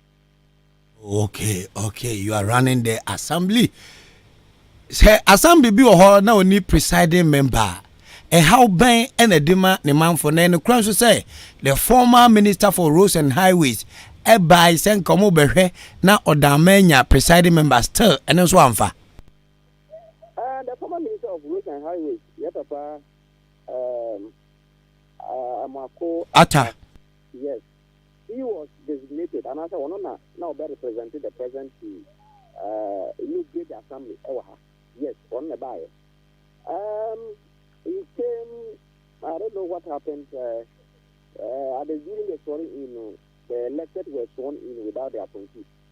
And I may kind of say, some of the issues, I'm not privy to them, and I don't want to go into them because I'm not a stakeholder. I don't play much role on that in terms of government, selection of government appointees. So I don't know what actually transpired at the meeting held at the office. I need the meeting and come more about it. But yes, he was there. He was present. Okay. Miss Remy Busau, say a bass was ye appointees na. One said yes, sir, or Bashasi base appointees, Now, Boama the selection or the electing of the presiding members waiting medimu. And when I said it. Appointees, already there's a guideline to that. How to follow it now, but my selected appointees. The chief executive play a role, and then the party in power also play a role. You have to do some consultation, traditional authority, disability, Muslim community. You have to do some consultation to get these members, the appointees selected. You see, all the stakeholders have to come together and agree. Say, yeah, one or two, so that is how it is done. But there's a guideline to that. Okay. Now, me bisa question say, ebi mo so kika say strategically nipa bia bopo say, ye be say ye nya presiding member, say the be a honorable Victoria Edu awoye MC no dwumadi a odine entimi nkoso toten. Na so dan tumpon aboabo anya kwan aboabo anya school odan kwanta dwaha jadam ni ade de sefada so monsaka na omonsa nka yetime gina so de abo honorable Victoria Dukwa Edu say ono no pen so en assembly na ntimi anyi na dwuma yie ntina enwoma bi esenka potem ni nkuro binya no omonsa nka enu ntina since a presiding member akpo awoso kasru na dwuma ba na we ode to no bepem ne ye ntimi nyi bi no sansem na ekoso na assembly no mote a amusom saying. Let me do some small corrections here. After Honorable Castle, Honorable Clement Atifa. Honorable Atifa, sorry. In the house as now, after Atifa, no, presiding member now. But now Dika cannot. You see, it will be, I don't think there will be very nice because using that one has a yardstick to say, or the house. I don't which means you say not so the how. No, I don't think so. It's a last year assembly no ending in service and I say last year that was around October there. But from that time up to now, assembly is still working. We are doing it. If I don't think we'll be better you so or not say it is a way of to either panel the chief executive on it or no. On it, I don't think so because the assembly is still going on. But assembly were in section, they could have been certain decisions here. Maybe honorable members could have come say, but based on what you want to management sit down and take those decisions, which shouldn't have been so. But it is not our making. You see, and also I said, I don't know whether what you are saying, that person is. I don't believe so because you can't use that as a use of punishing somebody. Say, I will use that one as a use of punishing the person not to do it. No. Also, with all this, all projects, I just say, the project are still going on. Assembly is still carrying out its projects. the project now, it's just a project we are still going on. Okay, so project now consider. I truly remember say the then honorable assemblyman for Achemudan Kwanta omo nyina play role ni bi boy ma Clement Atifa eba be presiding member for Achemudan said o correct me no after no na be pimini yenya enya bie na assembly no hijacked by certain political figures and I say mu what that peaceful mind obi antete mo ye madwuma obi anhya mo so ba bia assembly, I'm not a member of the assembly, I'm a staff of the assembly. And we staff of the assembly, we have our duties and your duty. If you are members of the assembly, we don't interfere on the activities. You have to a assembly meeting. The presiding members can decide to say he doesn't need any staff of the assembly to be present. Maybe a second person who is the coordinating director. You see, there's nothing, assembly, there is staff, and then the members of the assembly, I cannot say there's interference. There's no interference. We don't interfere members of the assembly. No. Yeah, dear Papa Homer, so near money a pay, you see to Obama assemblyman for 3 months near to Obama. Yeah, dear, but time some assembly will make decisions, a positive effect your communities encourage Achimo dance any Achimo dan ankasa. It himself presiding member so is like the speaker of the assembly on no tena dwam no hwe na nwoma nyina konkan na emiambia nyina nya bi na yankwan de man so twenfo any show of power nti yentimi nya bia sane de ate hu ani but I no pay what ma clear 2 or 3 things am I me boss on we from man so first and foremost the Achim Ababu project was initiated by the assembly led by the Honorable Victoria Edu under the World Bank project through our force. That is it. That is it. It is obi give because be Honorable MC ebebedi ade onye hwe mabo aboman na bibia ye MP eno so nkiremu abanze we Honorable MC onim hu bi on. Oh yes, I don't make both Honorable MP omina mfudijuma na mopema ye municipality. And he said, Yamame, say that he has to be before any 5 to come, I mean, it can be any you say, it is in the right direction. The honorable member of parliament who say, okay, about what time we can do so, but you are my main so some corporate, and some from Mekanwa. I'm sure it's in the right direction. We all a year in an human effort. Many of the addition now for now or that about what time we now that's what I'm sure he will be happy. Happy, very, very happy. For so many years. And sometimes it meets you Saturday program. The way you fire in terms of Abu Town Road. Not the actual, not town with you, not Kota, that's why. I'm sure you feel proud that you are coming from the town. Okay. Mami for last part 1 and last part 2 enwo na menko menim papa. Achemu da Bangalore hono. Baby about table tennis ne lawn tennis ne ade ade no sa asase ne ho no radio bag eko baby first na Ramsey hotel wo baby commanders yitete no sa asase tam no eye assembly ni dia eye mind dia ana for dia. So far as the records that I have now, the minister runabout assembly dia. Some years ago an investor came say or person what dey like or devolve of now like you said weekends and other programs be recreational center. But unfortunately the investor didn't come back. But as I'm talking to you, I know that particular runabout I have media. I don't know. There will be any private person there. At the moment I don't know. I know that it's for the assembly. It's a property of the government. So that's what I know. Africa, I wouldn't know. I don't have much. I don't have information about it. The records at the office, I can say assassin, and that's the assembly. That's what share assembly assembly no plans be because made magazine can only achim down in important children's park recreational center come pa ye na ye ba weekends and ye ba ye near ma bay ye be bi ni abusuan kwotena na ya kire ma bakwasem you kuro mi said the nyomesi wo say e da so assembly ni di ma assembly no ewo butai bi di masabia no yo me what the medical care no to develop that area is capital intensive. And the assembly say kanya investor bi a obetumi abɛyɛ saa project no wɔ hɔ na aboa me ka say the first person the one who brought the applications no or yes or noise proof we see now and noise proof now there should be what do you call it your ball or your button or your usage a lot of activities said yeah or that is enclave no that will be a recreational center but assembly is taking up the what do you call it the matter it's not easy. It's a very capital intensive very high capital intensive on the project. We have developed a lot of plans on it but the engineer needs to say that particular runabout to develop it.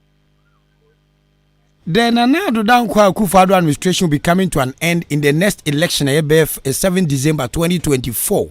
Now, Odanso Kagana ho yenya ntie we mi pushiwa wada mana wonya butreka kama mi do bure ni dis ropa. Say project bi wo ho a ekoso Ghana nyina one district one factory assembly mo ya aware said that ye benya bi industrial village say be no da so e was assembly ni records mu ebeba so life ana the aya na aye. That is a very good question. Industrial village started 2007 by the then chief executive honorable Farmer. And the idea is that two artisans I work through, especially a timber market area, alcohol, now like a small village. And those for facilities are yes, a compound, they have police post, school B. These are some of the facilities that you propose there. Now, unfortunately, SIF now almost sponsored program, that particular project, it came to an end. Now, contractors want to make it. If they left the project, and I'm okay. The project has not been abandoned. Recently, yes, I could do Wakama. Now, you artisans for no. They are really willing to go. Naka, you are connected power, alcohol. You are connected to alcohol. Naka, you are connected to alcohol. No matter or you come on, they will develop it. Naka, move alcohol because by the monocrano, look at it, that place is not convenient or conducive for them. And they say they have space for them for the assassinate down still it's still in earmark for industrial village. And so Bibian Consusi at the moment there's nothing going on now at the moment currently sa project a buying project and I say a individual be vision I buying project and then so about that I am also it was a project. The funds were from social investment fund SI. Now, that was a proposal. It was a industrial village. And I'm looking at it. If you conduct it, I'm near more and a project nearby, you know, I do Mr. Foy. I'm mad. The project now hang up to now. Now, one district, one factory, no, Kotokumai, Brim Central, Yanya baby. This one there, this question, like I shouldn't be the person to be able to answer this question. But what the information I have is that the honorable member of parliament is working on around the clock to also come out with one factory around that industrial area. Industrial village na Amazon afena mo work around manya 132 I didn't Amazon no better than when you be home. I know industrial village around that area. Okay, with 10 months to go, no, say 7 and something years, you know. I got 10 months. I feel I'm over one day to one factory. This particular question, I wish like without me be the honorable member, I should be able to give you more details about it because the municipal assembly doesn't have much information about this one factory on it. So one factory a bank kasa project on a private sector no and a collaborative anameboa. Yes. In this enke a idea a car buying policy ho a or the beba achemo dan enka assembly no be aware anameboa. Oh yes, I could have been aware that maybe there's a project coming on this. It is a material explanation as I just said the honorable MP and afane say on one person or ye bibi de boa ne manfo. Yes. Okay. Finally, Achimudan Government Hospital, the Honorable Former Minister for Health, Ekachre say, Agenda 111, it be more than, but ombe peja, Achimeda Government Hospital. As assembly, we aware, say Mpeja Biaba, another eternity. Oh no, officially I have not seen any community or letter to that effect. There's going to be upgrading of Odan Government Hospital. I'm not privy to that information now. Oh, Odan Hospital, no, the eternity. I'm in person, I don't have facts about it. And to need new information about it, it was part of it, they are coming to start today or tomorrow. No. This was said on the floor of Parliament by the Honorable former Minister Kwekwaji Mamenu. Say Achimeda enya agenda 111 ni bi. Ni mo Odan Government Hospital no, omo be pagem, mo man is facelift. And me busa say, what call Nancy ko say facelift no, I left it. Oh, that be my call, but there's no. At the moment, we will be there because the only new project here, assembly here, started by the Sima Hospital here, laboratory diagnosis center. That is a new project to be here. Apart from that, I have not seen any new thing going on. Na me say. Na me say kami jaw kran wako bat. Amanfo ta aka say honorable Victoria do. Me say me kabi. Me nyobi a me hypocrite. Me information mo sie. Me can be say abu honorable me kire nyoma waye. Na ye nyina so mo na ba so say ye de hye akwa MC. Enei Ghanaian Times ama Ghana fo nyina hu say through her initiative abu ba benya town rules a eye quota. You are the spokesperson for the assembly no. Ubetima koneke nyoma ba ku mienu miensen bia honorable Victoria Dunam ni nyansa ne nim de so ene assembly na aya yebetima ka se maami nso bedi ade no wei en waye de ma ne manfo ubetima ka bia kire. The question asks, yes, the municipality is not for it's not only Abuabo Hafet. And there's Abuabo school big bang and kind for Asem wa Achima Babu Preju Primary. Good. It was initially not a baby school before. But the funds for putting up that school here, Dika, different performance school. Just was it last Monday, and I mean, let us say, after normal releases our funds. So that particular school is in our plan. But then there will be whether which project has been done or which UBI ever within our Babono. Let me end it by saying that these two projects, when it takes place, I'm sure they will definitely recognize or admit the Honorable Chief Executive of Yabuabo and answer of Yabuabo or Yidiama Babu, but not currently. But has projects now maybe kind of boy. That's why we will admit on that. Oh, okay. Now, municipality ni nyina so Municipality there are lots of projects going everywhere. We have put up a state compound there, a health center rather. Oko community 2, there's another health center. And look at these multi projects are also continuing market completed, and the rules are also going on. Commercial station and also a 4 local stores. All these projects have also no assembly new project. Oh yes. Hey, and that's the way you anymore. Any of his MP na yo. Yeah, I've ever mentioned these projects before. My bawa project no. There's a Pantaloon station that project no. Secondary city project initiated by assembly. Yeah, no, and the rules no so I work the more maybe by the end of this my contractors will be doing now. Secondary city assembly project, UDG 3 project no. If you want about commercial station and also now also drainage yeah from commercial station but kaka kwa na what office for anymore and also the assembly project UDG 3 project. Yes, you also ana yaba ya core community 2 and your district performance assessment 2 assembly project health center na yes you know. They say no they run 24 hours. If you also call Odan Quanta so a chip compound, it has been health center, it has been completed and it's in use. You see, and now call in your papaya letter area, there is some you see modern toilet facility you see ewo. Call Zongo so you dream to a renovating stages so ewo. You see there are a lot of projects here. But la ya muboso na say obi ni mo baka say assembly is not doing anything. That assembly is doing. Aside the MPs carrying out some projects to also help the municipality grow. No, assembly projects but the answer the municipality project. I see. Look at the multi projects going on. And with the help of the the MPC lobbying for this central market. Look at the project. So you see, as Brain Central, there's nothing going on. I don't get it because something is going on in our ministry. Here, the renewable projects, and I just say, you are asking, are these assembly projects? Yes, these are all assembly projects. Say, any ngwansafo na omo work senka honorable Victoria do.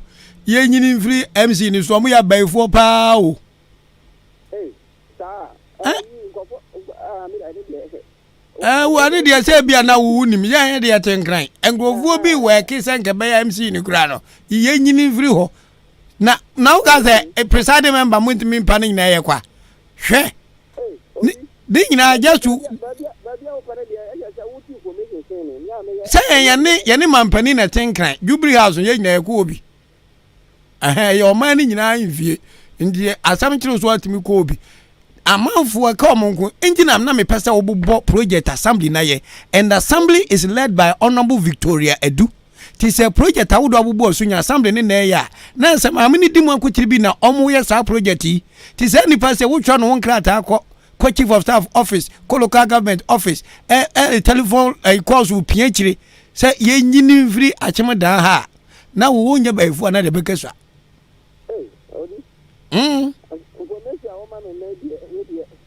I don't well.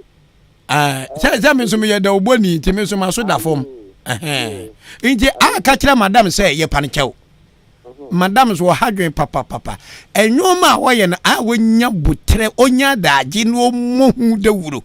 Na amanfuo hu say yes mami uye ABCD ebi ade obebu kwa enso obi ani enyu obi fe but why ye de ama oman na nyi wadwapade a da atuni ho a oman benya mu faso na ko ba mo ye na ya ante a na ya no fo de namase sa ye nse ni din.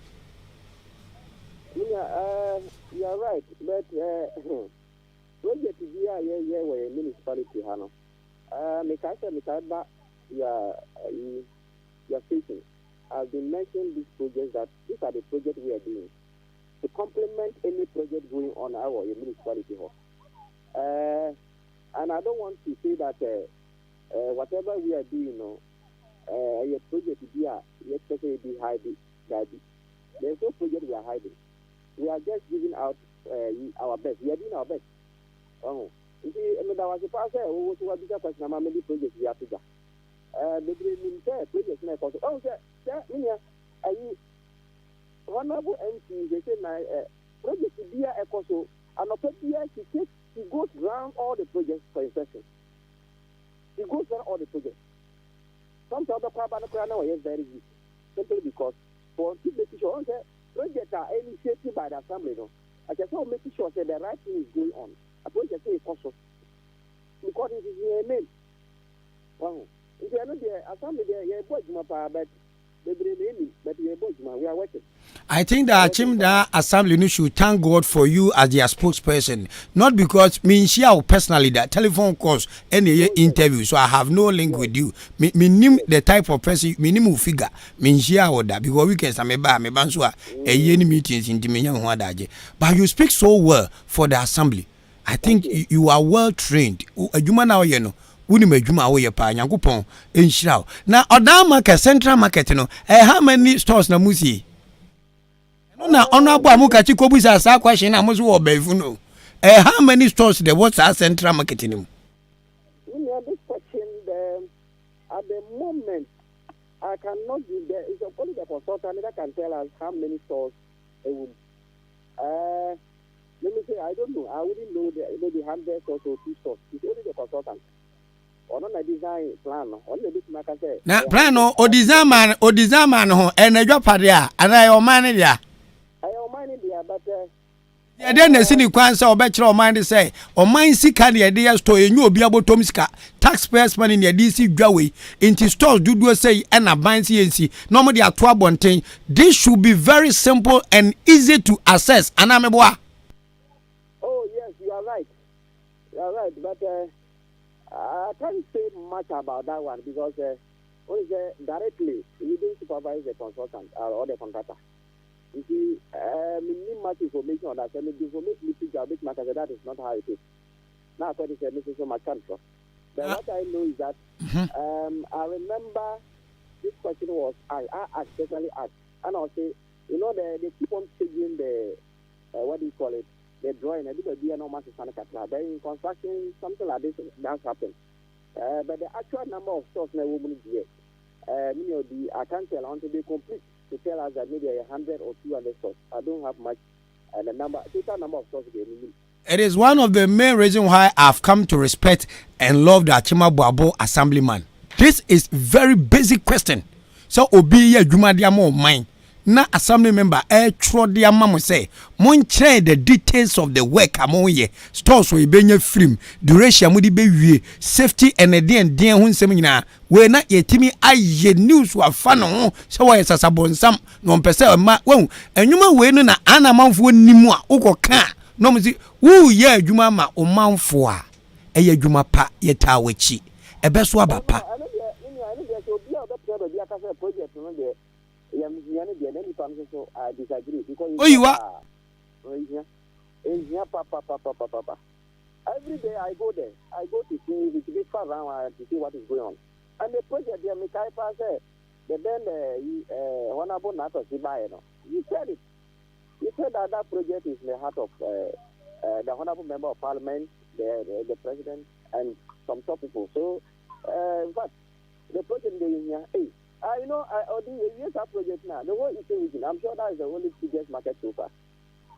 Oh, so near pay your patience you gidi ni bi. Na yesi Kumasi station once you acheche. Ada mamu nkrofo. That question is say you the amount of crop for. That is it's not true that way. Some of the meaning that me and the was saying the amount of crop for how come that this is what is happening. The project World Bank records, the project has been completed to them. The woman said the project is completed and in use. Because time I'm the man contractor it has I said the woman there to them and what is happening is like we have got this liability period. It be normal and then more change. If you ever you'll be coming this month, ending of this month to next month to do final assessment. You see, before remember the market should be in use. The lower part should be in use. The store should be in use. Now, has the allocations been done? Oh yes, allocation has been done. And are they in use? No, they are not in use because payment has not been done. You allocate, like you wait for payment. In the one another in charge of the allocation, you know? Oh, there's a committee who's in charge. Who is the head of the committee?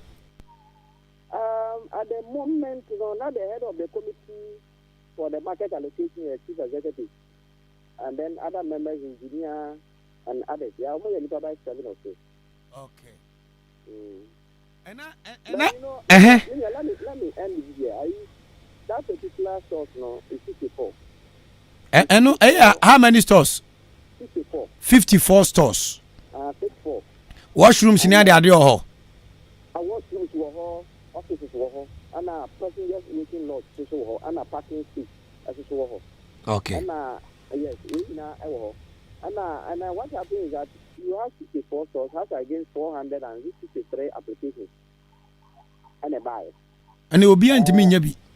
That is it. And aside that, first floor, second floor, ground floor. After the pretty the size ceremony and a bit to us of dinosaur because the dear contractor and to us and no, it's can do it. What you mean, to us? And if you can be a year one, a bit to Abronzano, so okay. If you want maybe those who couldn't get the other time, maybe Jesus, yes, Christo, Christ and Claudio, yet was a papa, why? But as yet, me share one day, you ain't mean Casa radio to say I wouldn't need me, minimum. Me from radio to be our Jimmy, so by me who and with that. Hey, sir.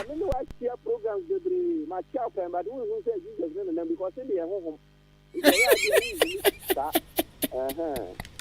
If I tell me you have a dance by Yakubu, Thank you. We are the spokesperson for Brim Municipality Assembly. No one now. Kasamafua Ogasa. And when come already, you saw Bakuma critical.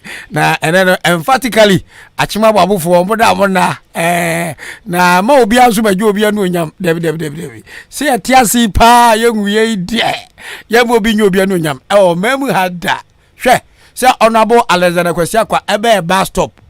Be bus stop mai na obi be je be ka say ono no aye bus stop ma boaboa e be pin wabo e be mu say bus stop no Honorable Alexander Kwesiakwa and the bus stop ma boabo man enyo na be ye the odi kan ye first bus stop e ma boabo man oye 2 e fa no Honorable Charles assembly man ya on kan ne ma me wabo ha ono ye first aboabo bus stop and you soon see a kwan yo ye nya kwan and ono abom be bus stop e de man against a kwan no kwan ba na say afa india no jefi ono abom pin sama enye emra no medi MP yetikuramu and obesi toilet e de ba aboabo man uji free ni sama enye e ono ni nyansam mu ene ni sikam and ode be ye sanso na World Bank project ya na ehye middle belt ase a middle belt fo be da na konti e ma ye bobo si ye be abo abukọ ya eye we dodge no honorable MC ahun se ye wo companies ni ye wo institutions ni wo ska na hodada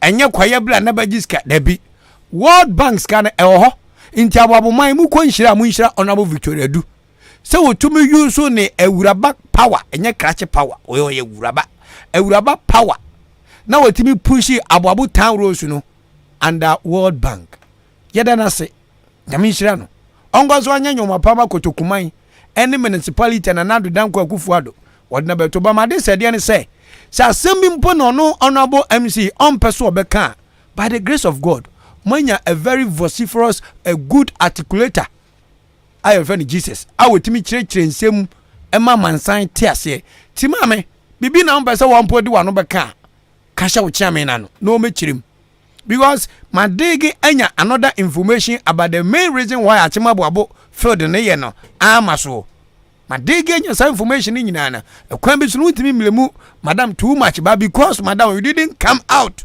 to explain your side no yen na ye pitch no ye don subu nyina be dey ebebo eti madam with all due respect if we na akoi masa emu obi hurehura emu obi hurehura na manyo se mi we enye ne madam who started your politics ni na ye memua we di aboabo assembly man assembly woman nye man odi Ahenkan so ba no for the man say aye women organizer of the new patriotic party achema da into get part o abaduma na che enje ma obi ahunahuna mo nso amudi aka mo nkona nka maami yayi na di no nyame ntuam nyina aka ai mo amobesi yi maami yadi no ni amfa ma hwan yabi yanyi ni amfa ma hwan share ogoto de ne boje nyanya njari amfa no go ai mafa bombo mafa bombo mudi amo ma oda be pimi nei muntimi matimi omamuni nyina tima koto aba eyi assembly man for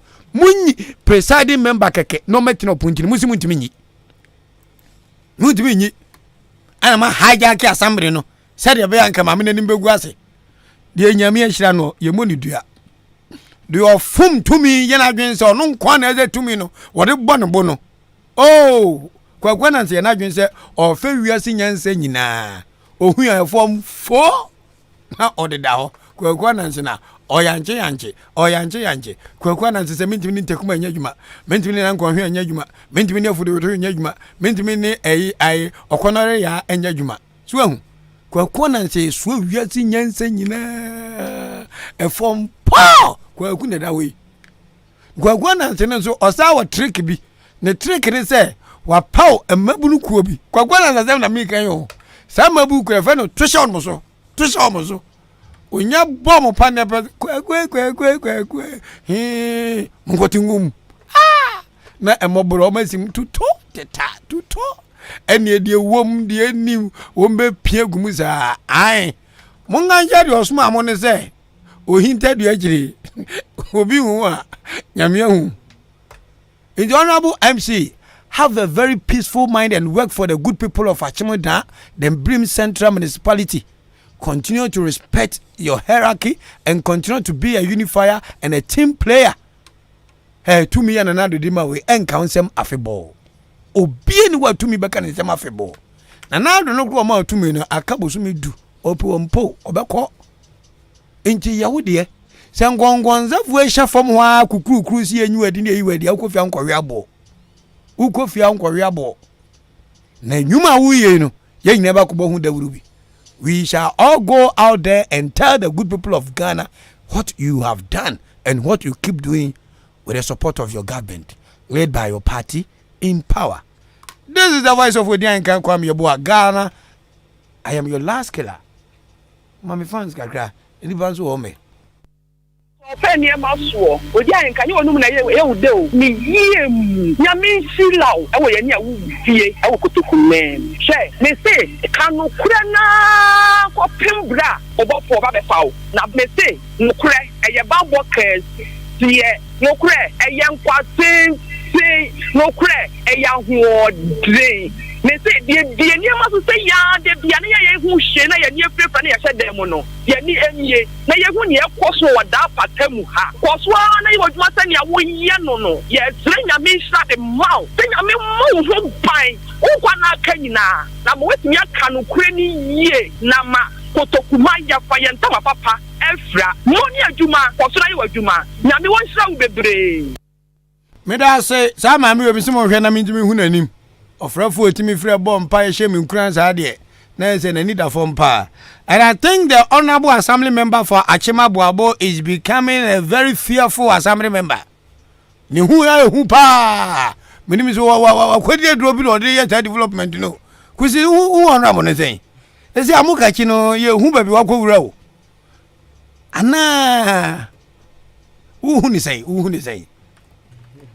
a links no one na say amanfo na be penasem amanfo na share vision no what dem aboboma because I can't think far.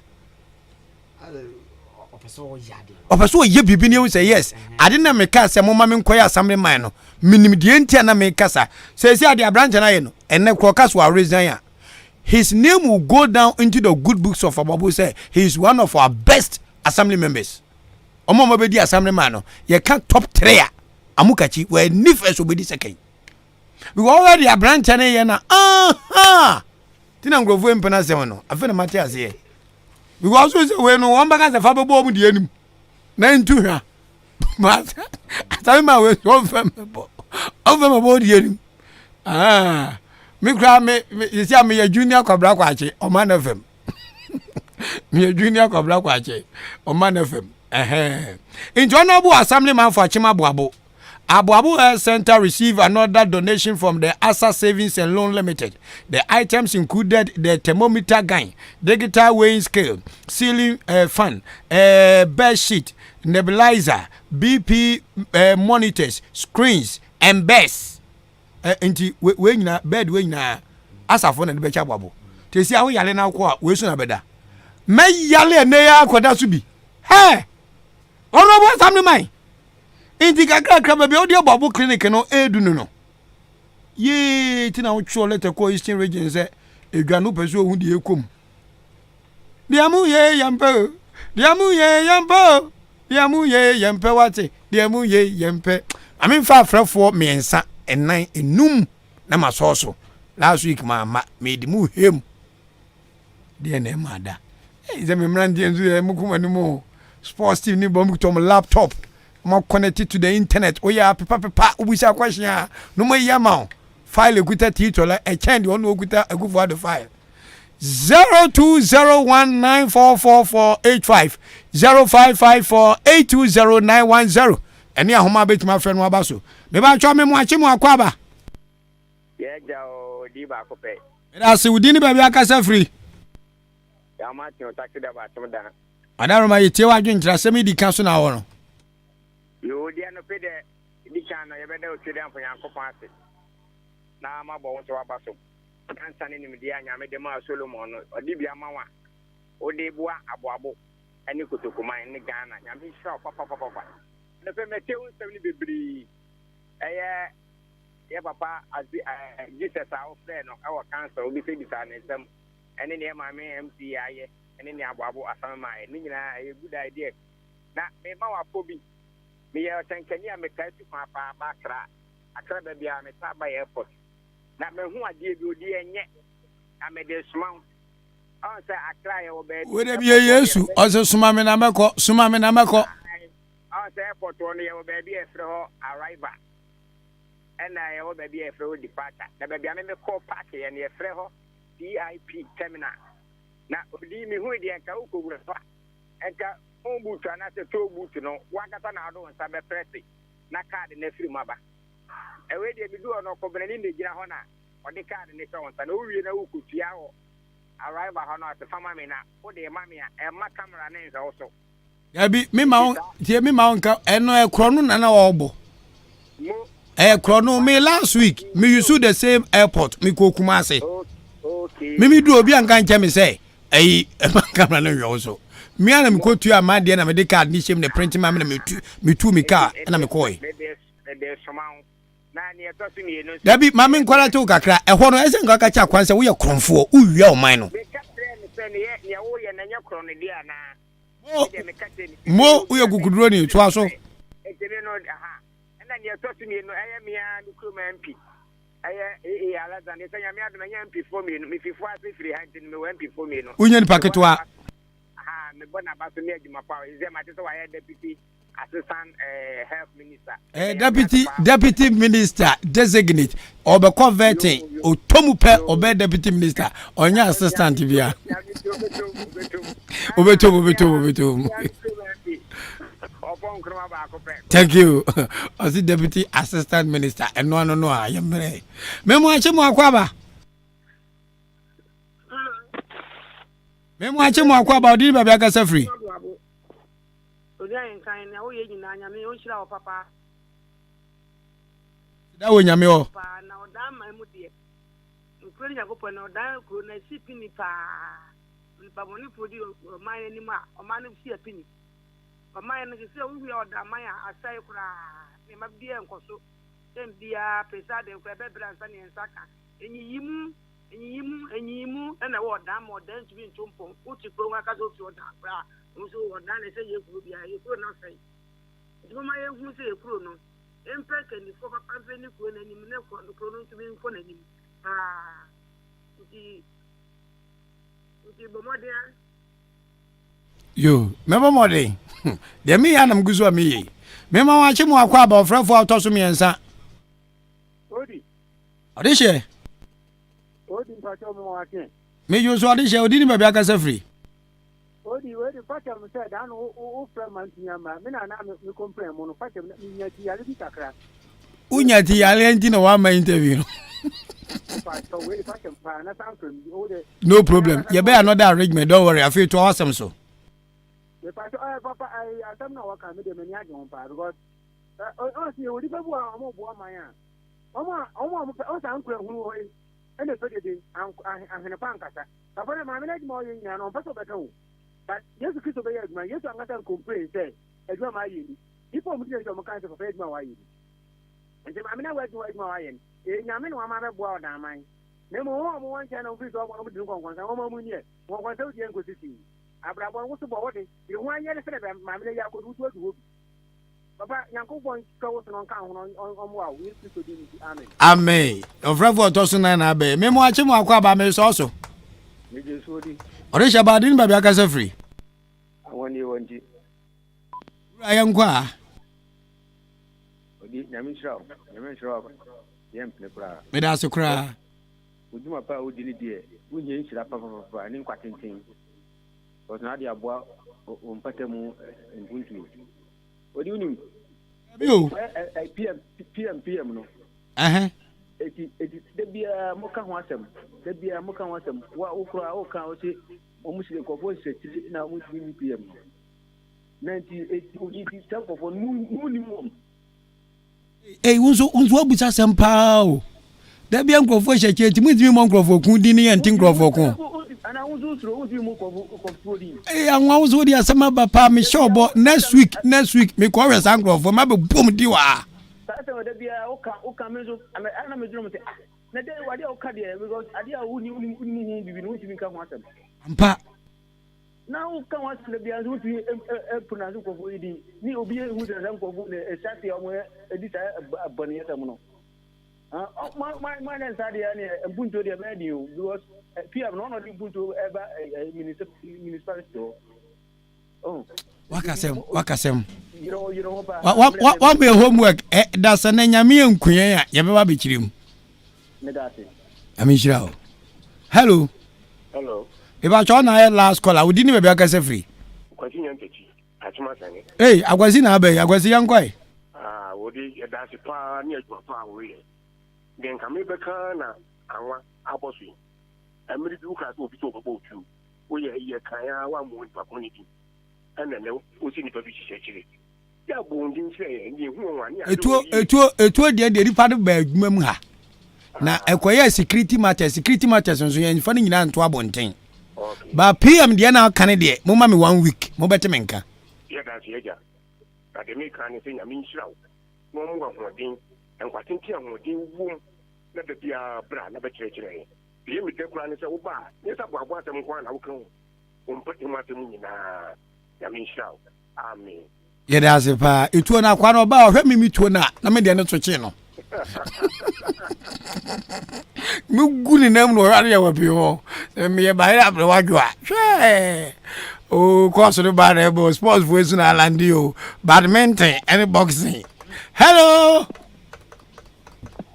uncle bocho me chawo me josu o na me nua ba want to say na mpocho wala adwuma ye nkurase fo ye ehu amane wo pom ha no oye zin papa apa eno ne dia he bacho me wo yeboa kwana wo fado ba akim esem kopim oda no kwano oyetia aye fa ho a ye kurasifu ye ze nyema fa ho a ye sise anko na ye du oda but nansen omo betwa kwana du sem ma ye ntumu ye mfa ye nyema mfa ho anko oda aso ka fa ho a sise anko na edu oda sise ji se ko fa brase abobo ye no ko fa ho ma na nyema na ko hwie agu ye ntumu mfa kwano do mfa ye nyema anko nti kwano MC no twa kwano twa be si sem me free sem ekwapum yeboa ni nara ye nya kwan eho na tiakem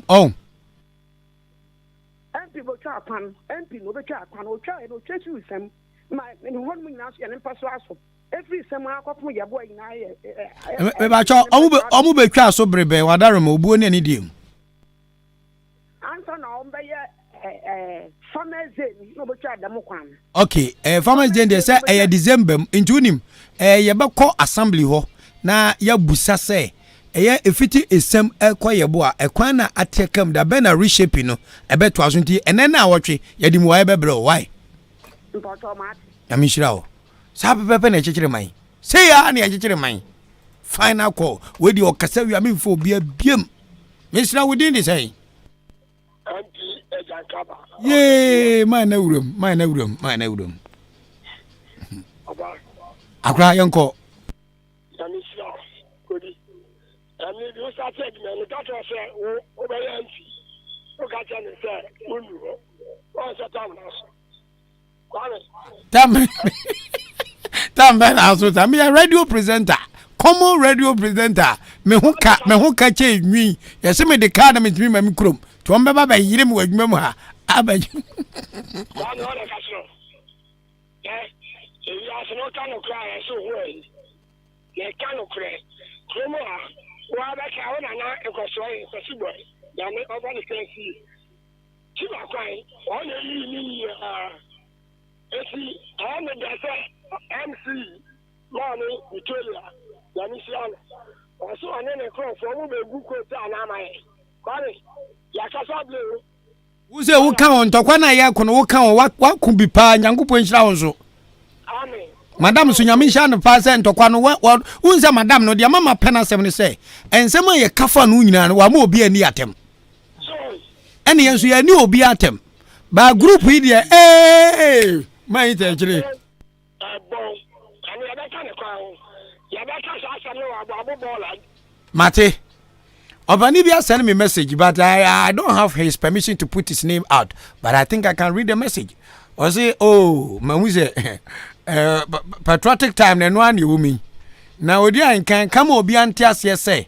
MC no ono no gina Ghana mampania na mu oye pomu ha enti oyeyen president no mo se MC no onya adwuma na emomu no ba ku na ya adwuma yo yate opani onka asem mo ni din enti misumi mo ni din aha na me di bubasia me din di odi anka kwa me bo Ghana's last killer on radio. I am the original international killer abobunia ekuafra kuma piesie ni me na na ma me ton kunkunti no adum bi na ehu emobo na me ya radio adwuma me adwuma ma peace 104.3 FM me say adwuma ma Ahenkan 93.3 Asem Dika adwuma de adebra me kwaku anim kusibu adum na ebo me chidom as the producer ono no sa act as the music director. That is the DJ. And the brand nursing, a woman when sia, a poor manashe. Young Zanga, Yapon, Posh, any other bremo. If we are going to go yase, you quay yase. In that Williamson, so another form of beanie, and Zebaquasi. The year we are sworn Patem Hadia. Sound first, and also mamma that form. Massa, ya way him. Kwakumi das wate. I will try Munya Mame. We shall get to our destination. One day, the charcoal seller's son will put on a white shirt.